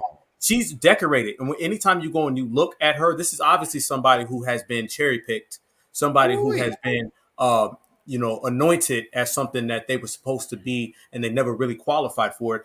She's received the Stevens Award for Outstanding Legal Contributions. Ebony Magazine has named her one of the top 30 leaders of the future. Apparently, the future looks a little bleak right now as of yesterday. You know what I'm saying? I mean, you could just go down the list. There's so many, matter of fact, a lot of people don't even know. This is no bullshit. For her nonviolent campaign to get out and vote, Stacey Abrams has been nominated for the Nobel Peace Prize. Yes, she was actually nominated for the Nobel Peace Prize for, I think it was for, the whole 2020 election that she supposedly saved the Democrats and all that. Yes, she was nominated for the Nobel Peace Prize. Brother, Bar is when I pretty. first saw it, I said, this has got to be a lie. Double checked it, rewound, backed the car up, put it in reverse, and seen, yes, Stacey Abrams was actually nominated for the Nobel Peace Prize. This is somebody who was made up to be something that they were not. This is why I always call her Mammy Luther King. This is somebody that they wanted to make their version now of Martin Luther King, and they wanted to have Mammy Luther King. They wanted to put a little picture up in schools and, tell black kids in public schools how supremacy went away after she saved the, election, and she saved us from Donald Trump in 2020. They wanted to turn her into that type of figure.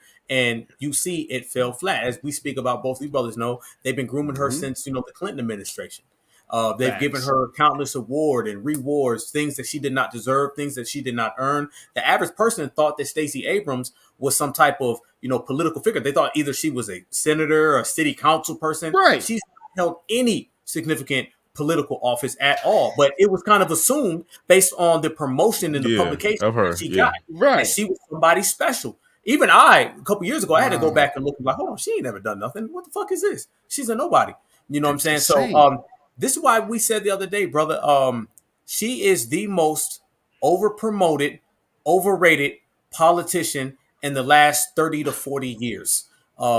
Especially meaning she's been promoted so much, but she hasn't won anything. Got her ass whooped twice. Right. So basically the Democrats have put in so much money to her, not got $1 back. They spent millions, didn't get back $1. And I would say her next step now is probably television. And that's pretty sad that they've been building you since the Clinton administration nominated you for a Nobel Peace Prize, and your ass couldn't even win fucking city councilman. This motherfucker ain't been the principal of a goddamn middle school.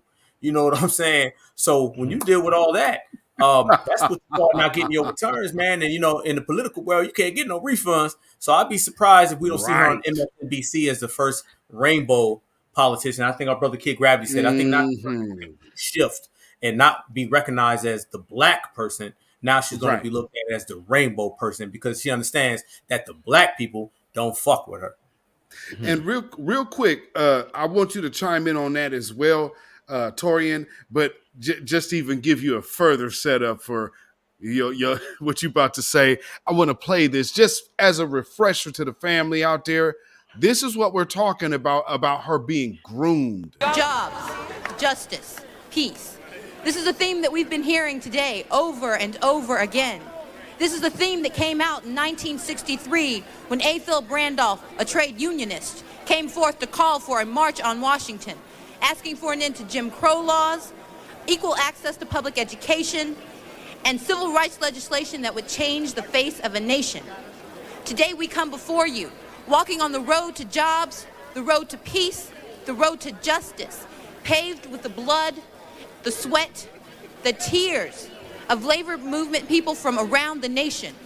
And today, I come to you as a young person, as a young woman, as a young black woman, to ask you to use us, use the young people of the United States of America to pave a road that will last forever, pave a road that will let us become the foot soldiers, let us not have to do this again for our children. We ask you to let us come forth with you, not behind you, not in front of you, but together on that road to jobs, justice, and peace.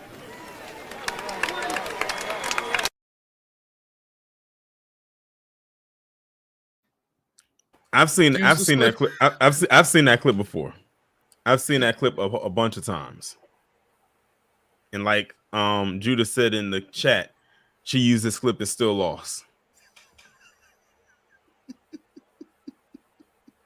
And you said that was back during the Clinton administration, because I can look at it and tell that was back in the 90s.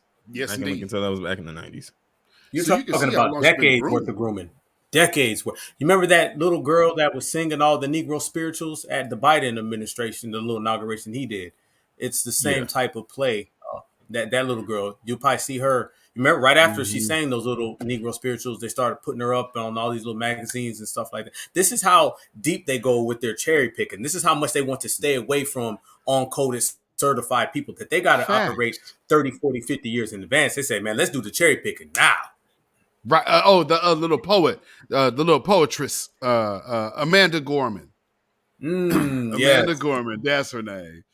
And you know what's funny too? I see her and that other the other girl that kind of favors Tamika Mallory, but she's a pro deleter. What's that girl name? Kid Gravity. You always talk about that. The other one. What is that girl's name? She a young black woman that's she has one of them weird profiles, so you can't really tell what she represents because she's kind of representing everything. She's a Feeny X. No, the one woman that they're trying to push out for the Ari Red. Is that Ari something? Is that her name? This other woman, like I said, she kind of favors Tamika Mallory, but she's one of those pro-choice individuals. Okay, yeah, she's nuts, but you could tell that y'all notice that they be getting these unstable individuals like the Tierra Max. Yeah, miss, I'm a twerk and do a handstand at the beach in hopes that you vote for me. Vote Tierra Mac. Yikes. And then you got that the other woman who was in I did a live on her. The one that was at Congress about Roe v. Wade. Yep. I remember that, brother. Ooh, it's like where you be finding these people? Ooh, man. They got that and damn. She's a professor. They found them. I don't know how familiar y'all are with the Harry Potter series, but they found them at Azkaban. That's where they found them at. I need to look up. And in case y'all, and basically, if you're not familiar with Azkaban, that's basically Harry Potter's version of Arkham Asylum from Batman. That's where all the sickos and psychos are at. Damn. That's where they found them at. Gotcha. So with that being said, we see how all of these shills are now taking a hit. They're upset and coming after black men, of course, but that's going to die real quick. Yeah. As soon as they get their next agenda that they feel is better than any black agenda. How do you see the next? Because we're going to be moving like we just had an election. People will be taking post on January. How do y'all see the next year and a half after January? I guess go ahead and start with Tori, and then we'll go to Alpha. Honestly, I can't even call it. It's kind of hard to tell like what they're going to do. Is because the Democrats have had a certain foothold or position for the last couple of years. So now the shift is definitely going to happen. You're definitely going to see some changes. Like I was telling Kid Gravity yesterday, you had some happy people, you had some sad people, you had some smiling faces, you had some tears rolling, you had a lot of angry birds. But I mean, like that just comes with the territory. Thanks. But we shall see. I mean, I'm not a fortune teller, so I can't predict what's going to happen in the future. But it's definitely going to be one to see and watch out for. I will say what is going to be very interesting is that runoff between Warnock and Walker on the 6th. Yes, which I'm sure is something neither side wanted to happen, but here we are. Man, that's going to be very interesting. So when Black Alpha said all eyes are going to be on Georgia, it most definitely will be. This is going to be very interesting to see how all of that plays out. And I know Kid Gravity is going to be all over that as well. Kid Gravity said Herschel actually welcomed it. Well, then they might know something because man, I'm looking at y'all. I'm looking at Georgia and I'm looking at Oregon right now, and there's something that's just not right. We could see Kemp won no problem because that was a handy victory. But these close Democratic Republican races, and this is a governor race out here, I can't help but notice there because they were going out of their way trying to call the Democrat the winner when there's only like 60% of ballots counted.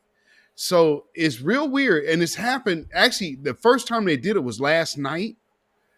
So they've been doing these false announcement of her confirmed to be the projected winner. They keep doing it. And it's like, I'm just noticing, and I'm looking at this runoff that y'all got to deal with down in Georgia. If we talking about finesse, I'm just kind of feeling the finesse. But Black Alpha, to you, back on the question. What do you think, or how do you see the next, I guess, year and a half politically? Oh man, I think it's gonna be a shit show. I really do. Politics obviously has always been, trickery, politics. You know what I'm saying? But the way the country is changing, the dynamics, the population is changing, a lot of clamoring going on. These politicians are getting extra desperate right now, and us being on code. As we say, everything that American Freedman does affects everything. And the very fact that they can't just rely on us to fall for the trick bag anymore, that is a domino effect that's going to be spread all across the country. So there's a lot of new dynamics at play that weren't even here or available 10 to 12 years ago. Definitely not 15 to 20 years ago. You could just go back to when Obama was president, and we'll probably look back on that as the last era of that chapter, to where it's blacks is just going to vote Democrat blindly, the illegals are going to do this, all that type of bullshit. Now it's to the point where we are putting dents in the whole political spectrum. You know what I'm saying? We're actually putting tangibles and policies that benefit us on the table. We're running up on folks if you really want to go there. Man, now for we real can, though. you know what I'm saying? When the cameras is rolling, we watching you. Don't get ran up on and then say the wrong fucking thing, because you may not come back from that.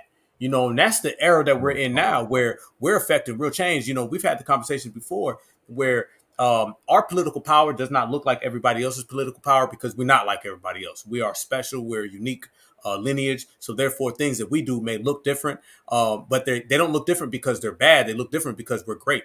You understand what I'm saying? So when you can look now at people who are struggling, Raphael Warnock, he would have washed Herschel Walker when we weren't on code. He would have watched them. Now that we're on code, they're struggling. Stacey Abrams, if this would have happened right off the heels of Obama, Stacey Abrams would be the governor right now. The fact that we're on code, she ain't getting nothing done. So everything goes back to us being on code.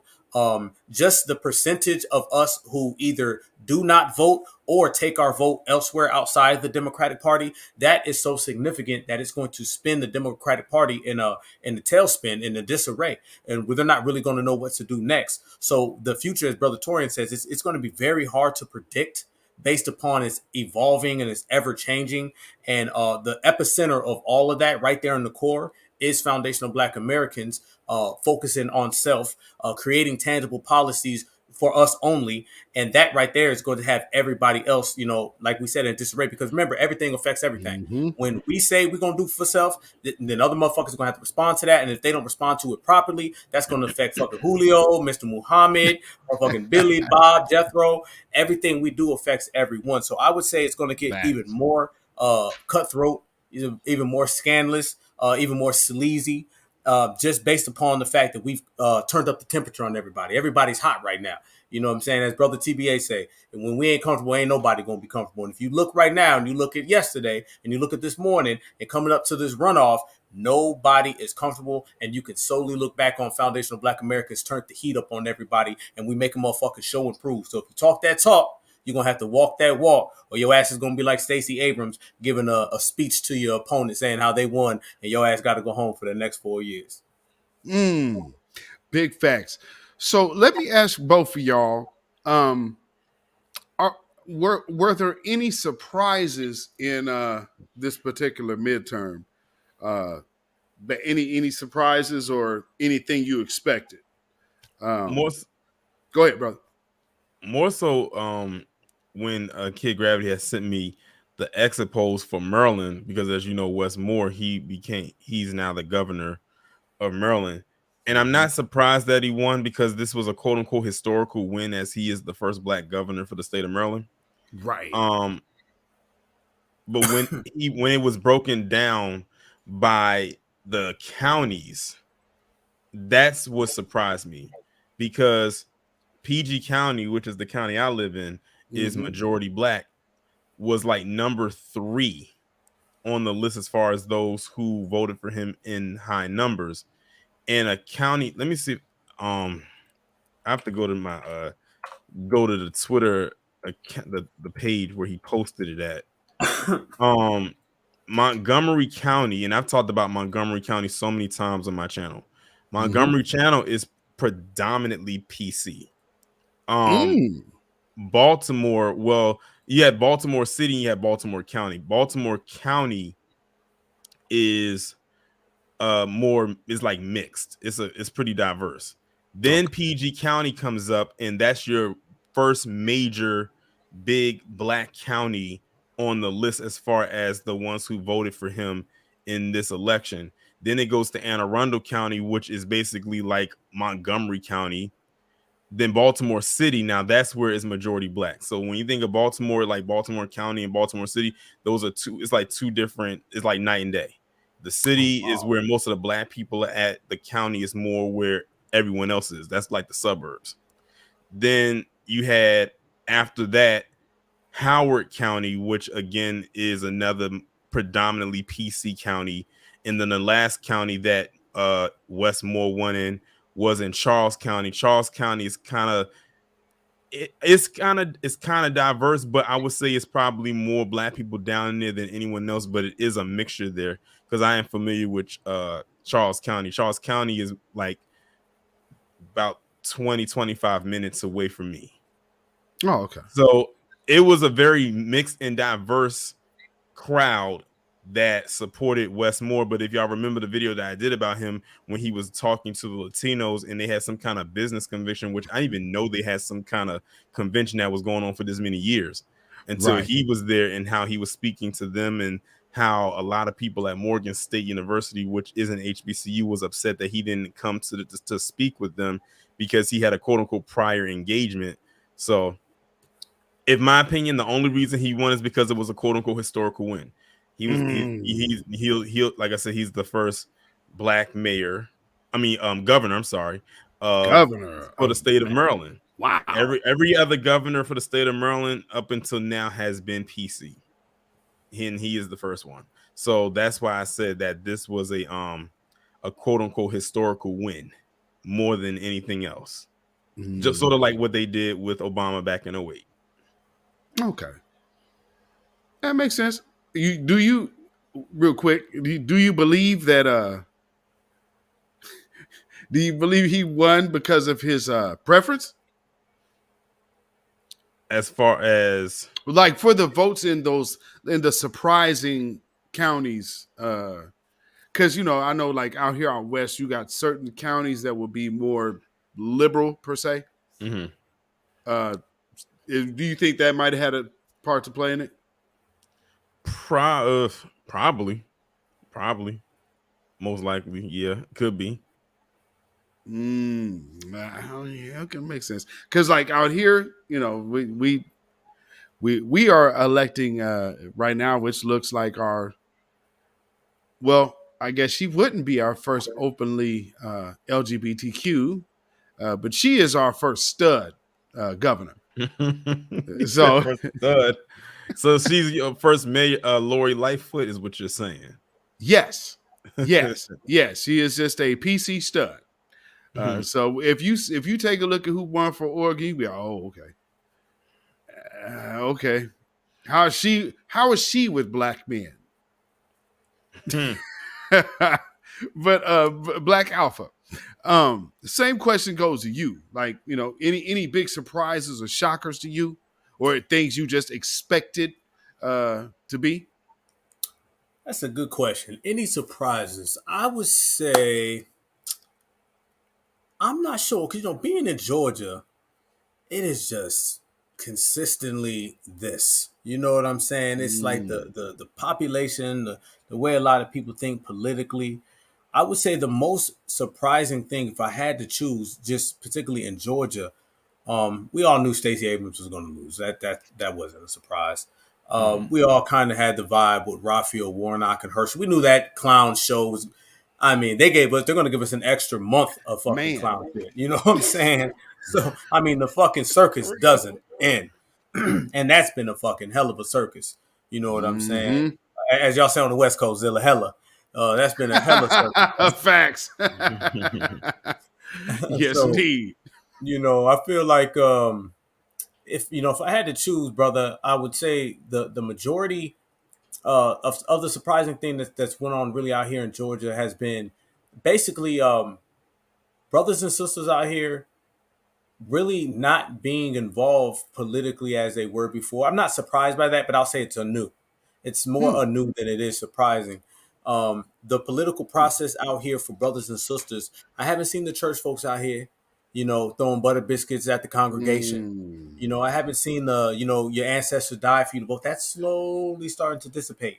That's slowly starting to go away. And I'm seeing the pastors out here running around, yelling at people and things like that. You're starting to see an influx of the same brothers and sisters we've seen at the rally. That type of energy is starting to make way opposed to the energy of yesteryear of, the Obamas. Obama came down here and nobody was really talking about it. It really wasn't a big deal. He came, he said his little piece, and then he got the fuck out of here. So I would say in terms of surprises, not too many surprises, but and I would say it was very promising, the on code nature that the black voter is starting to get in the Deep South, but in particular the state of Georgia. That's with it's funny. I was talking to my dad earlier. He was talking about I guess he was kind of thinking that Warnock wouldn't have had such a hard time, and thought that Stacey Abrams would have been able to pull it out. From my view, I look at Georgia like I looked at the Clyburn race. It's one of those pivotal things that all eyes on. Like right now, it's all eyes on Georgia. It was all eyes on Marcel and Clyburn at the time. And think about it. For whatever they can say about Marcel's numbers with a campaign that was started in less than 6 months, you knew about him on a nationwide scale. Now, you may not have been able to get the South Carolinians on the ground to get out, but what that says is, as his political and public visibility becomes more, then they're going to be like, hey, that guy's in my state. Because one thing that a lot of people seem to miss, and I've been always harping on this for years, politics, you ain't going to really get nothing done without marketing. So if you can't market your law or your policy, then you're pretty much screwed. And so when I see like a Stacey Abrams, all she can do is push a party line. She can't do anything else. If you ask Stacey, well, hey, what do you think about this? I think why she answered no reparations is because she just doesn't have an answer. Because right there, when her concession speech, she seemed so empty that, man, you wanted that as a governor? She sounds so politically empty. Yeah. Y'all feel what I'm saying? Like, man, I don't know. I would expect more just from what I heard from all our little random politicians in my area. I got way more from somebody that was running for like a state position way under a governor. And they had way more to say. That's something that Herschel Walker was getting on Raphael Warnock during the debate. He kept hitting him saying, he's like, man, you voted 98% of the time with Joe Biden. Basically, you're not even your own man. You're just a Joe Biden clone. You just vote for Biden, vote for Biden. Everything that Joe Biden put forth. Raphael Warnock went for it, and to his credit, Herschel Walker was calling him on that shit. Herschel was like, dude, you voted for Biden 99% of the time. So don't come here when, the state of Georgia has low approval ratings for Joe Biden. Come here and talk about how different you're going to be than Biden when you voted alongside of this guy 98% of the time. And that's kind of to your point, what you're saying about Stacey is like, are you a individual? Or are you just a walking fucking party? Like, there's nothing unique about you. Yeah. So you Not community. Yeah, that reminds me of this fool that I had to do a bed bucking video on earlier in the year. He was another one of my early entries where I forget this guy's name. It was Kenneth something. I forgot what his name was. Anyway, this guy literally stumps for Kamala the Chameleon. Like literally at his location on his Twitter bio says at the White House. Listen, we stayed going in on him. Oh, Walden. Was it Walden? Walden. Kenneth Walden. That was his name. Now it all came back to me now. He basically was more of the quote unquote liberal version of Christian Walker. That pretty much tells you all you need to know right there. And this guy literally was stumped for Kamala Harris any chance he got. And I did a video about him earlier in the year. I guess one of his little flunkies found out that I did a video about him months later, and then he caught himself going in on me on his Twitter account. Someone had told me or informed me about that, and then he had posted something like a couple months later, and people found out about it, and they went in on him to the point where he went on a blocking spree. He ended up blocking me. I was like, thank God. I was like, thank God. That Torian Rain army rained down on him. Kid Gravity know what I'm talking about. He said the sweet dude. Yeah, that's what I'm talking about. Kenny Walden. If you type his name in, and if you're not blocked, because he went on a blocking spree and just started blocking everybody because it was some video that he posted that resurfaced, and it literally like kind of exposed himself in a way. I guess he probably thought that it wouldn't get back out there, but it did. And people kept it. And what he did was he started blocking people who would retweet and leave a comment, like them quote tweeted comments about it. And when he saw it, he just went on a blocking spree. And I was one of the ones that he ended up blocking. I was like, thank you. God damn. Goodness. For finally, so now he's alone doing whatever, being a stand for her. But yeah, that man, listen, that one right there, he was off the chain. he swore up and down that Kamala the Chameleon could do no wrong. In his eyes, she could do no wrong. If you was against her, you was against him. He held Kamala the Chameleon down as if she was putting him on the payroll. This man said his location's at the White House. I'm like, where at? She don't even live there. What in the world? Man, and this is why I was up. This is why I wish I wasn't blocked by him, because I would have loved to see his reaction when Governor Will sent all them people to her front lawn. I would have loved to see that reaction from him. He probably he probably lost it when he saw that. He probably said, he probably was like, Abby, don't maybe come down there to Texas and flatten your tires. you get these people off my girl lawn. Man. Black Alpha. Now with everything that we have seen and been able to witness within this last, I guess, 6-month cycle, understanding that we have seen a lot of shills come out. We've held spaces that we are still seeing different random people that are kind of odd. And we see a lot of good cop, bad cop shilling going on. And right now, as we have kind of gotten so close, more people had to expose themselves. But I would just want you just to kind of reflect from kind of the beginning of, like, say, January to now on what you have been able to witness, man, and walk us through that, brother.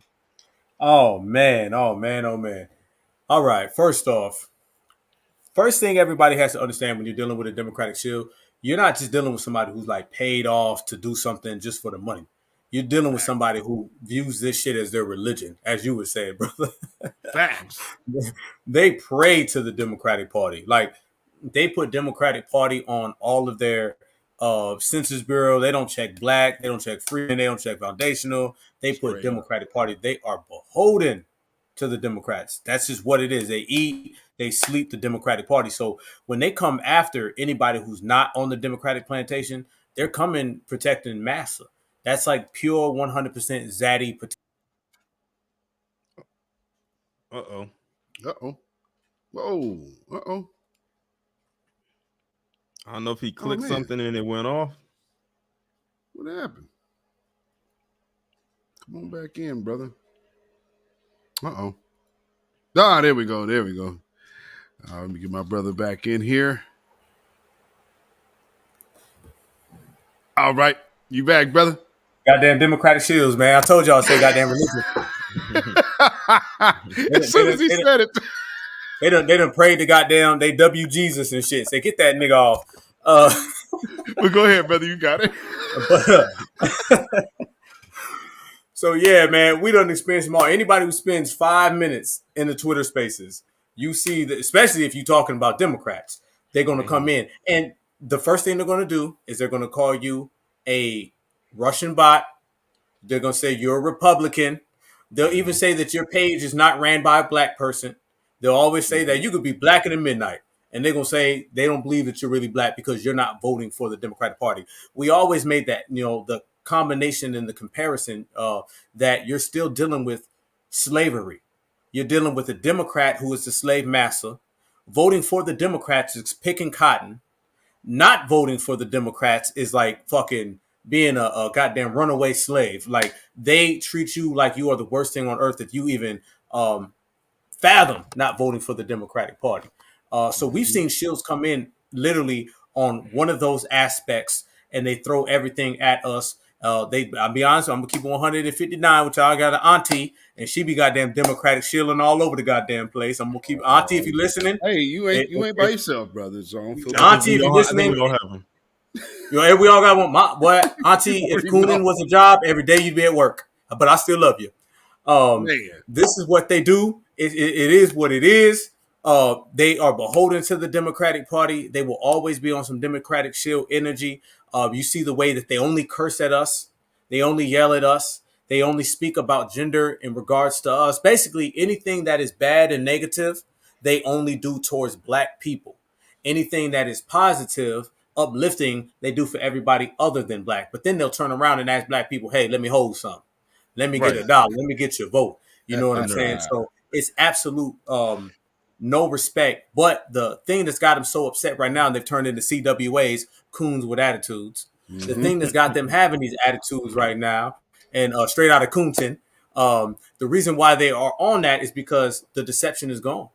We've called out every single lie, every single trick, every single alibi and justification. So once you strip these people of the access to lie to us, once you strip them from the power to control us through deception, they literally have nothing right now. That's why Roland Martin is pissed off. That's why Angela Rye, I haven't seen her in a while. Van Nessa Jones, Broken Buck-Kari Sellers. Because what nobody wants to mention, as much as Democratic shields come around, we control their destiny. We control their destiny. Meaning, if we do not vote for the Democrats and we do not fall for the lines, then they are going to be out of business, because it is the only job. I remember calling in a brother TBA one time and telling him, and we spoke about this before, the job of a Democratic shield, and it's only one job, that is to trick black folks to vote for the Democrats. If black folks do not vote for the Democrats, then they have failed at their job. Then they're going to get that phone call, 1-900-COON. They're going to get summoned to Zaddy's principal's office. They're going to get their goddamn spanking, and they're going to be out of business. Anybody don't believe me? Tiffany Cross. They see right now that we're not fucking with the Democrats. Tiffany Cross was one of the first casualties. Roland Martin has already been one. He's going to be even a further one. So anytime that we do not support the Democrats, that puts a Democratic shield's job in danger. Yeah, facts. So do you want to chime in that, brother? Oh no, like he pretty much hit on all cylinders, especially with that last part right there. So yeah, Tiffany Cross definitely got her, or as I call her, big sister loudmouth. definitely got her wake up call last week. Right. She got the Craig from Friday treatment on her day off. Day off. Now, Literally the day before she's supposed to go in. You know, it's not like it happened on Monday and she goes in on Saturday. Right. This happened on Friday when she was to go in Saturday. And the crazy part about it is they got rid of her but kept her staff. So her staff will still be getting a check, but she won't. They said your staff can stay, but you gotta go. Damn, who she piss off? She must have really rubbed somebody up there the wrong way. You know who she made, man. As a matter of fact, I think Professor Black Truth did a video about her, and he did, and he was playing like clips of the stuff that she was saying. So yeah, she was down there talking with Charlemagne, and she was talking what she was saying and everything like that. And while what she was saying could have been absolutely true, she forgot to read the room. She realized, she thought because it was her day off and she wasn't on MSNBC that no matter what platform you're on, you're still a representative of MSNBC. You know, like you still have a show that you host on the weekends for a few hours out the day. And it doesn't matter if you're not at that studio behind that desk talking to the people. You're still a representative of that network, and they will get rid of you. And she found out eventually how that was. And then, you know, she had free range to get on there and say what she said about black men about a month ago and telling us we need to get in line behind black women and vote Democrat, and throwing Tariq Nasheed and Kevin Samuel's name, which I thought was so disrespectful because the man is dead. And she decided to throw his name out there. They didn't say nothing then. That was all fine. But when she got too comfortable, and that's funny, she said what she said about black men while on the clock. But she said what she said about PC people off the clock, and they got rid of her. They said don't even come to clock in. Ooh. Absolutely great point. They said you can talk. They said you can talk about your people all you want, whether you on or off the clock, but you bet not speak ill about us even off the clock, because we gonna get you up out of here. And that's exactly what they did. And I said, Saturn Rings, she's shaking right now. And speaking of Saturn Rings, I saw a clip of her tonight. She looked like she was about to go clock in at Magic City. What in the world was that on her head? I don't know who she got working her wigs, but it looks like it came out of the bargain bin at Wig World. It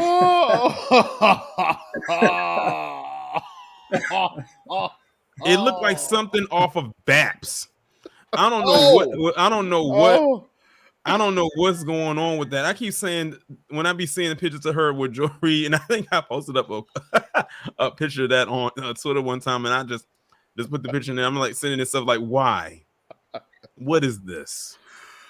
Oh my goodness, brother, you know, and it just made me think. It's like, and how fitting is this too? Let me find this. Because you know, you remember when they were talking about black women were the culture. And, you know, black men got to vote black men and black men. But remember what they said about black men. And we forget that it's okay to take the cape off. Wasn't that little luncheon that they had a couple months ago, and the nerve of them to have that on the weekend of Father's Day? I'm like, y'all could have had that on the weekend of Mother's Day, but you chose Father's Day. Like, that literally was like, when I saw that, I said, you know what, that could have been one of my best Book Karen videos, because that was covering that whole group right there. Yes. But I said missed opportunity. But yeah, when I saw that they was happening, I was like, oh God. I said, what are they about to do? But then when I saw the weekend it was happening, I said, y'all have got to be kidding me. I said, I wish they would have had a bunch of male anchors or whoever they were to come together to do something like that they did during the weekend of Mother's Day. For real. It would be a riot. You already know, brother. You already know.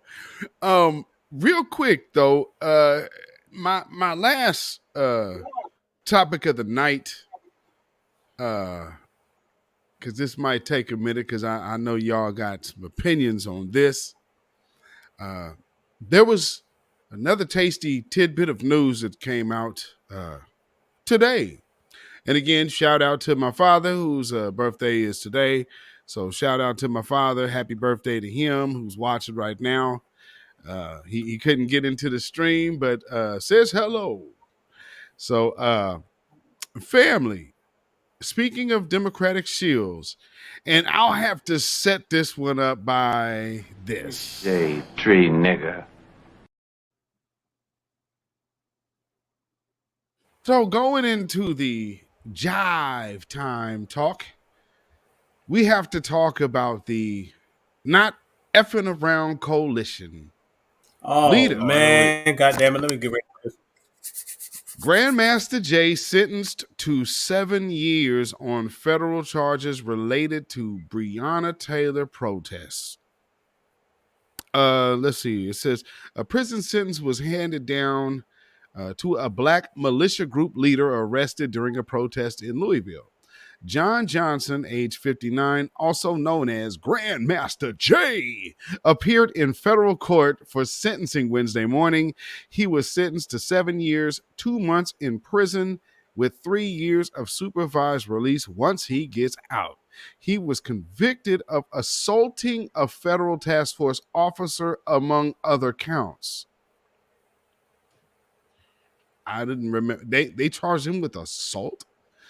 It says Johnson and his group, the Not Effing Around Coalition, were in Louisville protesting in the summer of 2020 following the death of Breonna Taylor. He pointed a rifle at 2 task force officers who were on a rooftop in Jefferson Square monitoring the protest. 7 years was the minimum time required for the sentence, according to Johnson's crimes. Now, let me go back to something. He pointed a rifle at 2 task force officers who were on a rooftop in Jefferson Square monitoring the protest. So kind of like what you guys saw out in D.C. with those people in those government building roof, them little rooftop things going on, right? Yeah. So they could easily just, when I see something like this, it's like, okay, well, you could easily just said anybody pointed something at you. But there's also, of course, another spin on this. 7 years is convenient. Now, some people could say that maybe he's being called in and you have a 7-year window of excuses for not seeing him. Who knows? But I would like to get y'all take on it, and I'll start with Black Alpha. Your take on this whole 7-year sentence of Grandmaster Jay. Oh, fishy as hell, suspicious as hell. Y'all know the old adage, once supremacy's done with their tools, they break them. This type of guy right here, it's either 2 things. You're right, brother. I don't remember it being assault. I actually remember it just being him pointing at somebody that was on the roof, which should easily be. There's all types of clouds. Paul Mooney said it best. Paul Mooney said, it's some funny style shit when it's very sketchy. When it's real, it's straight to the point. When it's some funny style shit, it's all over the goddamn place. Nothing about this guy since he showed up on the scene has been solid. Everything has been off-coded, off-brand. You can't get one straight answer. Everything is goofy from the fucking way he showed up to his bullshit organization, all the way to his trial, to his fucking charges. I'm not surprised that even now to this day, we're still getting a bunch of foggy ass, blurry fucking info from this cat. But what that does show us is that no matter what the situation is and how they try to play out the situation, whether they try to get him away for 7 years, the block got fucking hot. The block got hot on dude. He was compromised like anybody who is, doing that work for them people. Once they get compromised, they pull their ass off the case one way or another. Whether that's to just straight break them or that is to get them in some type of hiding. You can go William O'Neill. William O'Neill is a prime example of doing it. What happened with William O'Neill? They try to put him off away, tuck him off, hide him, and sometimes they just throw you to the sharks. You understand what I'm saying? Throwing you to the sharks is a tricky thing, though, because that puts the spotlight on who sent you. So now once we understand who sent you, we're waiting for the next character to pop up. So these nefarious tactics are always going to be used in play. And it's obvious that this is a nefarious character. His organization was nefarious. And shout out to all the brothers and sisters who knew this was bullshit from the get-go. There was a guy, he was a part of a Twitter group. I'm not going to say who. It's the Twitter group that came and went in about a couple months. Mm-hmm. But he was defending this guy back in the day. Some tweets resurfaced where this guy who's a non-FBA, who was a part of an FBA group. I still don't understand how that worked out. But he had some tweets where he was defending this guy, and he was coming after our brother, you know, a couple of our solid brothers for calling this guy out while he was defending this guy. So you see that, you know what I'm talking about, brother. You know exactly. Well, you know, what's so funny about that is the same brother that you're referring to was part of the exact same camp that was out there Saturday. I mean, the exact same camp. Checkmate 159 and a half in the third, brother. Yes, also the same camp that was also photographed with Shaquille O'Neal, by the way. But go ahead, brother. So you see how suckers of a feather flock together. You know what I'm saying? And 9 times out of 10, when you see one person is off code, you don't have to look too far to see the next one because they probably standing side by side. So shout out to all the brothers and sisters who knew this was bullshit. Queen Alpha had actually hit me up as soon as this Agent Jay popped on the scene, and she was like, "Who the fuck is this dude? This dude's a buster," and called him out from the jump. You know, as well as, you know, a bunch of other people who knew this guy was a fraud. Right. I did a couple breakdowns of him on my show. You could clearly see this guy was a hired. He's fucking dude was a fucking fake DJ. No one ever heard of him. He supposedly put out all this music, never fucking heard it. Scratched it out, mixed at all these parties, no one ever could account for him. So, you know, apparently he ran for president. No one ever fucking heard that. He's running around talking all lives matter. Remember, he's talking about let's take Texas. We'll take Texas back. He was one of these suckers that comes around and tries to disrupt things, tries to make things hot, and puts a lot of good people in danger. So at the end of the day, the block got hot for him, the community. Unfortunately, man, this is the gatekeeping era for them. This is a gatekeeping era, and we gatekeep, and we regulate, and we G-check, and we pull paperwork. These are things that motherfuckers got used to not happening. Now it does happen. You're not going to slide in doing a bunch of nefarious shit, and you're going to blind the people. We seen this guy coming from a mile away, and we spotted him. The block got hot for them, and it's no coincidence that as soon as the block got hot, his ass got pulled off the case. And if you really think about it, you really want to go there, they wanted this guy to go on for another 3 to 5. They wanted him to continue to go on, you know, because he was saying a bunch of bullshit that was going to get a lot of people in trouble. They did this in the 1970s. You know, folks would come around the Black Panthers and talk about all this reckless shit. You know what I'm saying? Just so when you start talking that, you give race soldiers means to come in and come down hard on you. So we got that dude off the block. We got suckers up, fellas. Yes, indeed. Yes, they do. They buck dance all over the place, kid. So, you know, we ran Black Lives Matter off the block real quick. We ran ADOS off the block real quick. This not fucking around organization ran that off the block real quick. Identified, exposed, and framed this guy as the fraud that he is. Motherfucker doing security for fucking Donald Trump one day, and the next day he's Malcolm X. I mean, it didn't add up. His paperwork came back dirty in the trash, and anybody who has dirty, you know, paperwork and they walk around like they the trash man, we put them on the corner like it's trash day. And salute to the community for exposing that rat, getting him out of here, and whatever happens to him in the future, that's going to be his issue, because our issue is exposing motherfuckers like him, and what's done in the dark comes to light, and we just here to put him in the spotlight. Big facts. Torian? I briefly followed about him like back when he first like really like kicked off. I wasn't like too invested into it. I was like, oh, okay, it is what it is. And it wasn't like a story that I stayed on top of or like followed or anything like that. Because like I said, I wasn't invested. It was so much going on at that time that, you know, that was kind of far from my mind. But like Black Alpha said, like, you know, that's the thing. You have a lot of people that can blend in so well, and they can maneuver and be a wrench into whatever it is that you got going on. And, you know, it's like that, like, you know how they say you put something out there and it says it doesn't age well. Well, this didn't age well at all. It actually aged like milk. And, milk doesn't last like so long. So it's like once that happens, it just kind of spoils, and you got to get rid of it. Otherwise, people can get sick. and it's gonna start smelling. And it's just nasty. So I guess that's the best way that I could portray this. And I didn't even see a lot of people who are part of like the grassroots really talk about him like that. Like you can tell we didn't really want to give him that much of attention anyway. Even still now, like this is the first time that I've heard this be brought up in so long, or his name be mentioned in so long. Right. So like, you know, it's like now you're just announcing that he's going to jail for like 7 years. Okay. That's pretty much how I am with it. Right. No, I can totally dig it. And man, for me,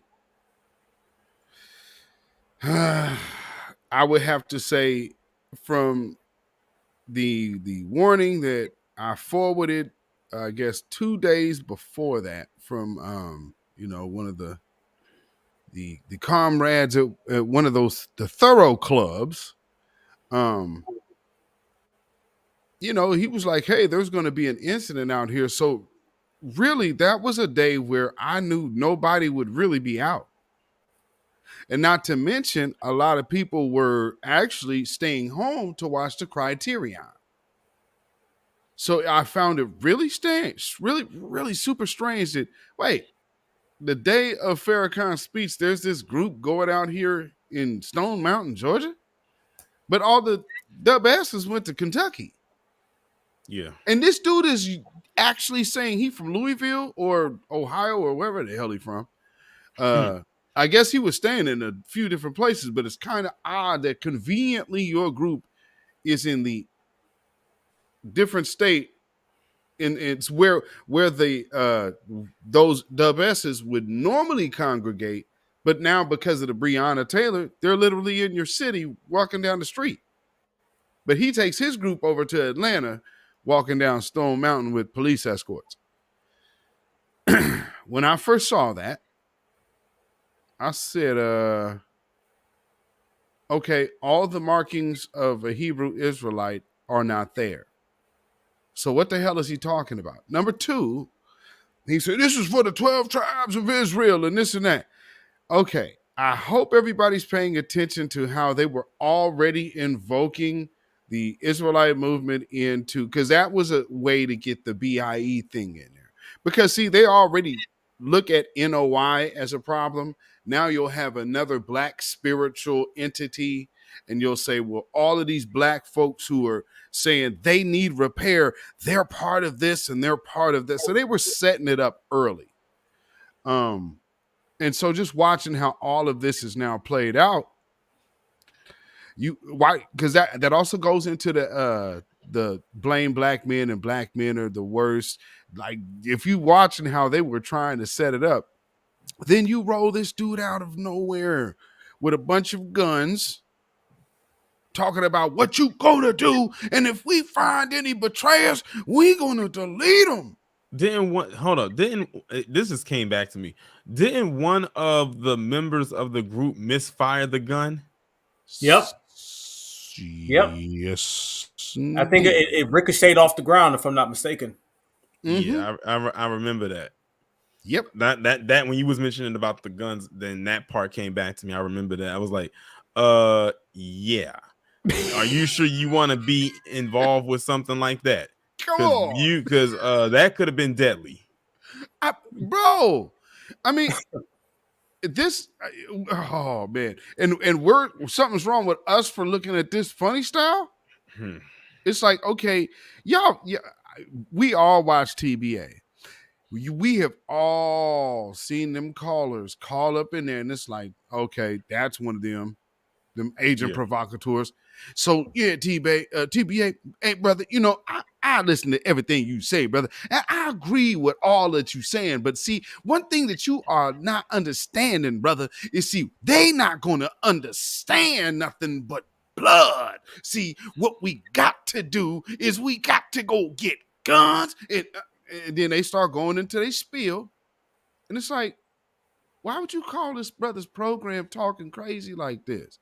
That's literally how Grandmaster Jay always rubbed me. Like, the dude who's gonna go over to, yeah, we all like the dude who come over to y'all and start talking loud in front of the police. Yeah, we all strapped over here. Mm-hmm. Yo, straight up, hey, making it hot as hell for everybody, man. And then when I heard that he was getting people's weapon registration and whatnot, I said, well, "Come on, fam, hey, come on, bring man." that up, man. He was getting your weapon. Motherfuckers was having to give their goddamn their social security number to this motherfucker. All this shit that you had to do to be a part of his group. Oh man, it's like you cannot trust this dude. Right. Well, you know, he's a black man. Yo, don't matter. William O'Neill, Bayard Rustin, black men. Absolute betrayers to the movement. Exactly. I cannot stand William O'Neill. Dirtbag. Straight dirtbag. And not only that, like you over there helping. Man, and the William O'Neill and the other cat that was with the Panthers, that he went through a few different groups. That cat, man, he was William O'Neill over there feeding the kids. This other brother helped build a thing where the kids was playing, and then made sure that he went back and burned it down. It's like you committed arson on something you built with your own hands for them people. Mm. That's ultra deep. How can what do you feel inside? I mean, it just must be empty, man. Exactly. Got to be empty. Because, like, when you were telling me about your experiences, like going back to Oklahoma, you know, just your trip on Black Wall Street, it's like, yeah, you know, you could feel just like the energy of the moment. It's like, okay, I could hear from what you're saying. Like, yeah. People look at these dudes with these weapons and think like, well, they talking tough and they talking this.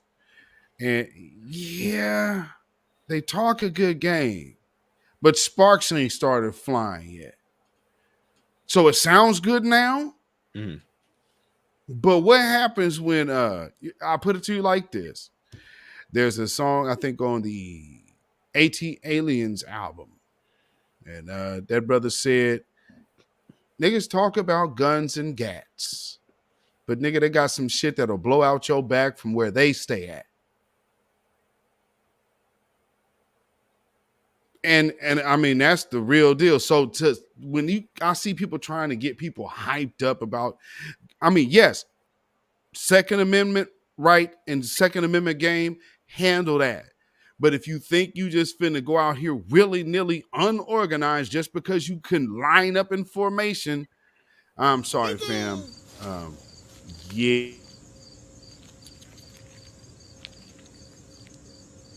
Hey, Dinky.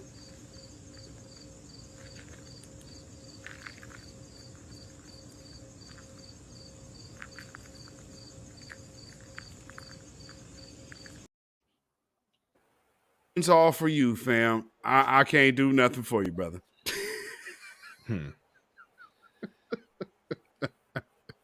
So with that being said, man, we had a hell of a space, hell of a live last night on my Brother Black Alpha Network. And Torian, man, you was hanging out with us for a while last night. Yeah, right. And here we are again. And here we are 24 hours later. And tonight will not be 4 hours, man. We're gonna go ahead and I guess we're gonna wrap it up about 6.5. So hey, brother, still ain't got a senator down here neither. Right. Really? No. Well, you know, until the runoff, shall I say. Right. Well, now, what date is the runoff again? I think it's the 6th, right? Is it the 6th? I think it's the 6th. Okay. Mm. Oh, wow. So, yeah, y'all don't have no senator right now. It's going to be a circus, man, for another month, brother. I wonder if they should do another debate. Just for the people. Something for the people. Do another debate. Oh man, I love it. Hey, Kid Gravity, brother, you gotta stream the next debate, brother. Man, it's like, yeah, can we get one more debate in before this runoff? Let's get it, because I think that would be. Well, I mean, it's almost history in the making, really. But as we see, this midterm has ended up being historic one way or the other. Yeah. You know. Like I So with said, that- Dana Lotion's down there somewhere working her magic. You already. Man, so with that being said, man, I want to thank, of course, both of y'all, especially Tori and Rain Reloaded, for hanging out with us, man. Like I said, we was rolling for 4 hours last night, and we had about 2.5 today. So we're gonna get ready to shut it down. But shout out to all of y'all, man, who have been supporting the Certified Truth and our Midterm Madness, because this is it. We are finally through these midterms. Well, almost, but we are finally through the Midterm Madness, and now it's time to focus on that next move, getting right back to the grindstone, about these reparations and about this justice claim and this anti-Black hate crime bill. So with that being said, any closing? Well, I know you do. So your closing remarks, brother Toya Rain. Go ahead, brother. Definitely shout out to you for bringing me up here, and they had me on here for a second night brother. in a row. I usually don't like to hop on to live streams like consecutively too much like this, and definitely a productive stream last night and tonight, as well as Monday night as well. Yes, sir.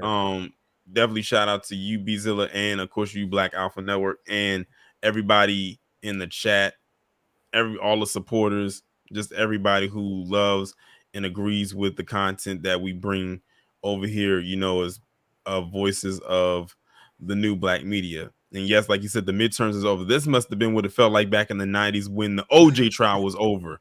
They was like, "Oh, thank God this is over." Now I was young when the OJ trial happened. I was only like 6, but I definitely remember like what that atmosphere was like, even as a child, in school, because the teachers they having that OJ trial on TV when they should have been teaching, but they couldn't pull themselves away from it, and that's just how it was. So glad that this this little hump right here is over. I know, like they said, that it's still all eyes on Georgia though because of the runoff in about a little less than a month. So we gonna probably be back at it again. Part 2 or part 1.5, when it comes to this. So I'll definitely look forward to it. Right on, my brother. Shout out to you as always, man.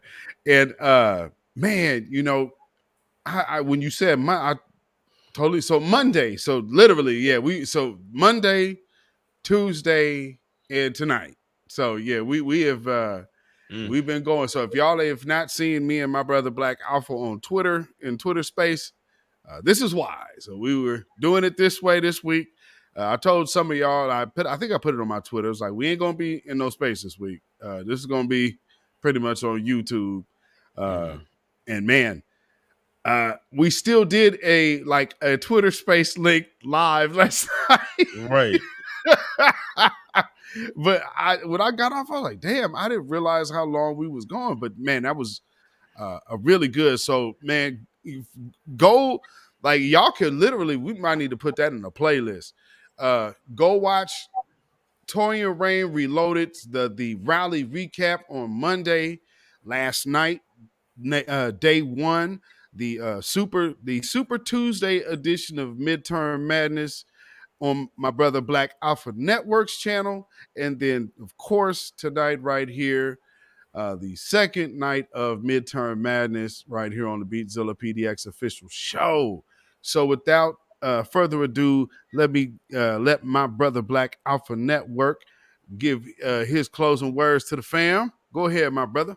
Appreciate it. Yes, everybody, make sure you check out my brother Torian on Monday, me on Tuesday, my brother Beatzilla, and then I know my brother Afro come on back on Thursday. Kid Gravity come on all the time. So let's keep it on up. Yes, New Black media. It's been a hell of a ride. Torian, I've been mobbing with you heavy though, brother. I just saw you on Saturday.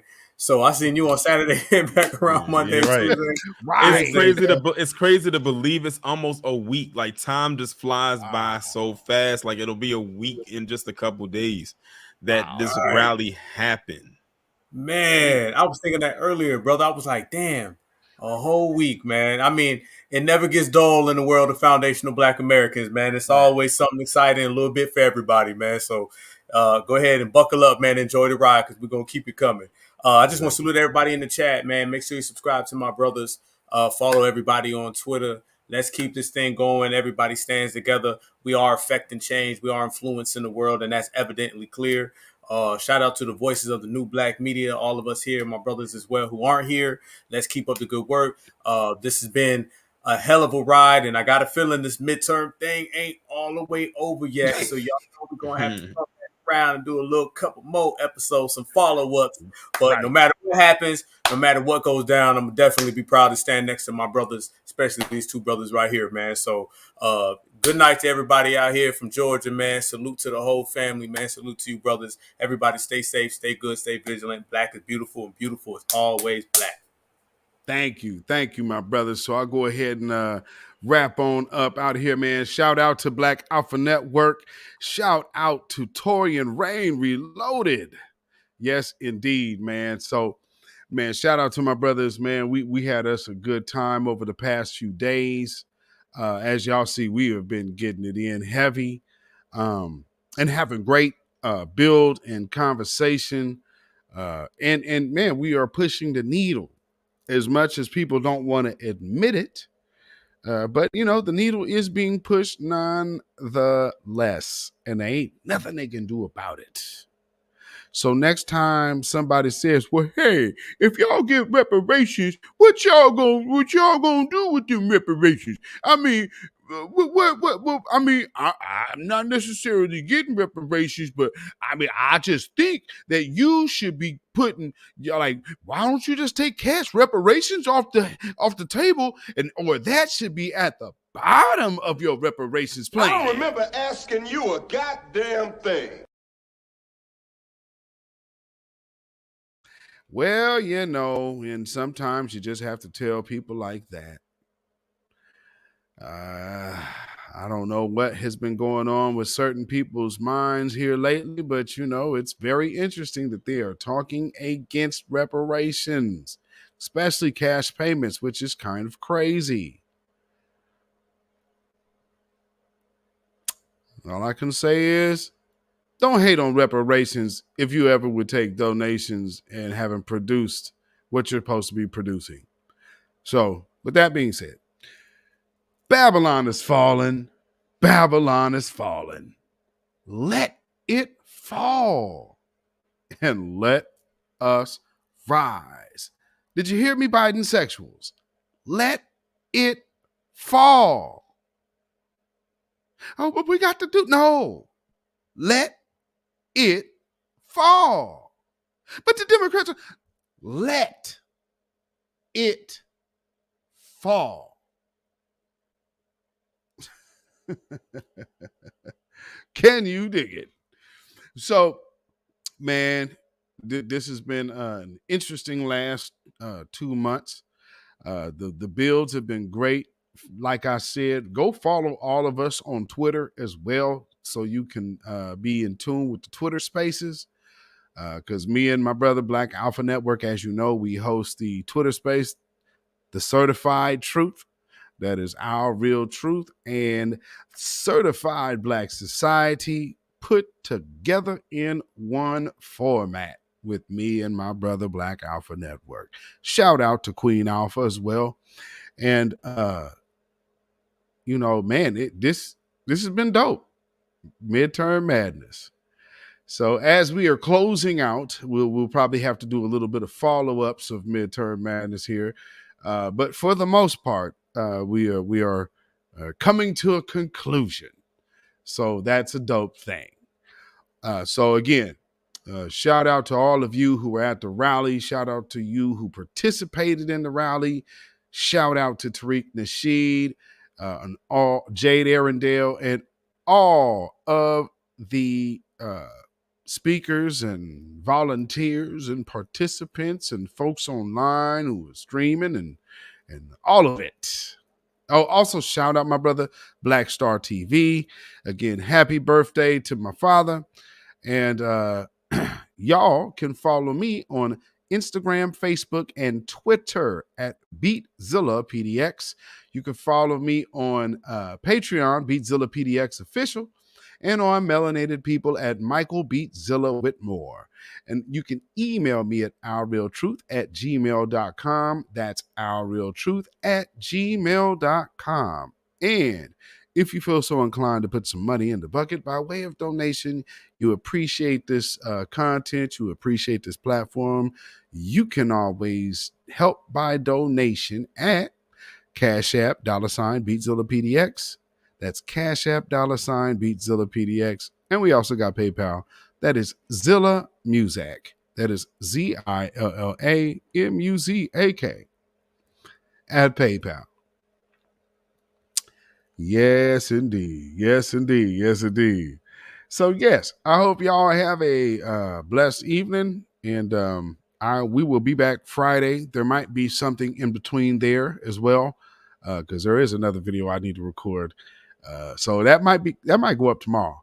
So, but man, it's finally over, folks.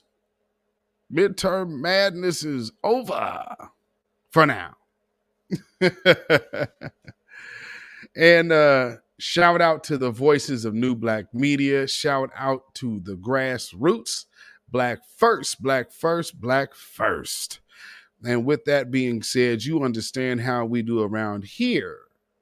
We keep our smooth stones at the ready, because we always slang that stone of the certified truth. Black first, shalom, y'all.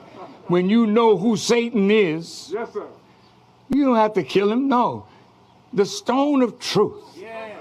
See, that's what you throw. Yes, right.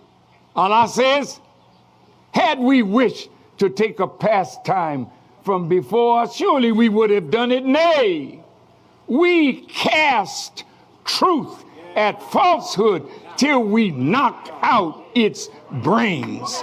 Every one of you that knows the truth, stand up and tell it from the mountaintop. Black people can't take it no more. So wherever you are, on the job, in the factory, I don't care where you are. If you know the truth, stand up on the truth and tell Satan, who the hell are you to try and pick my friends? Farrakhan is God's man, and you are from the enemy of God. So to hell with you. Stand up on it like a man.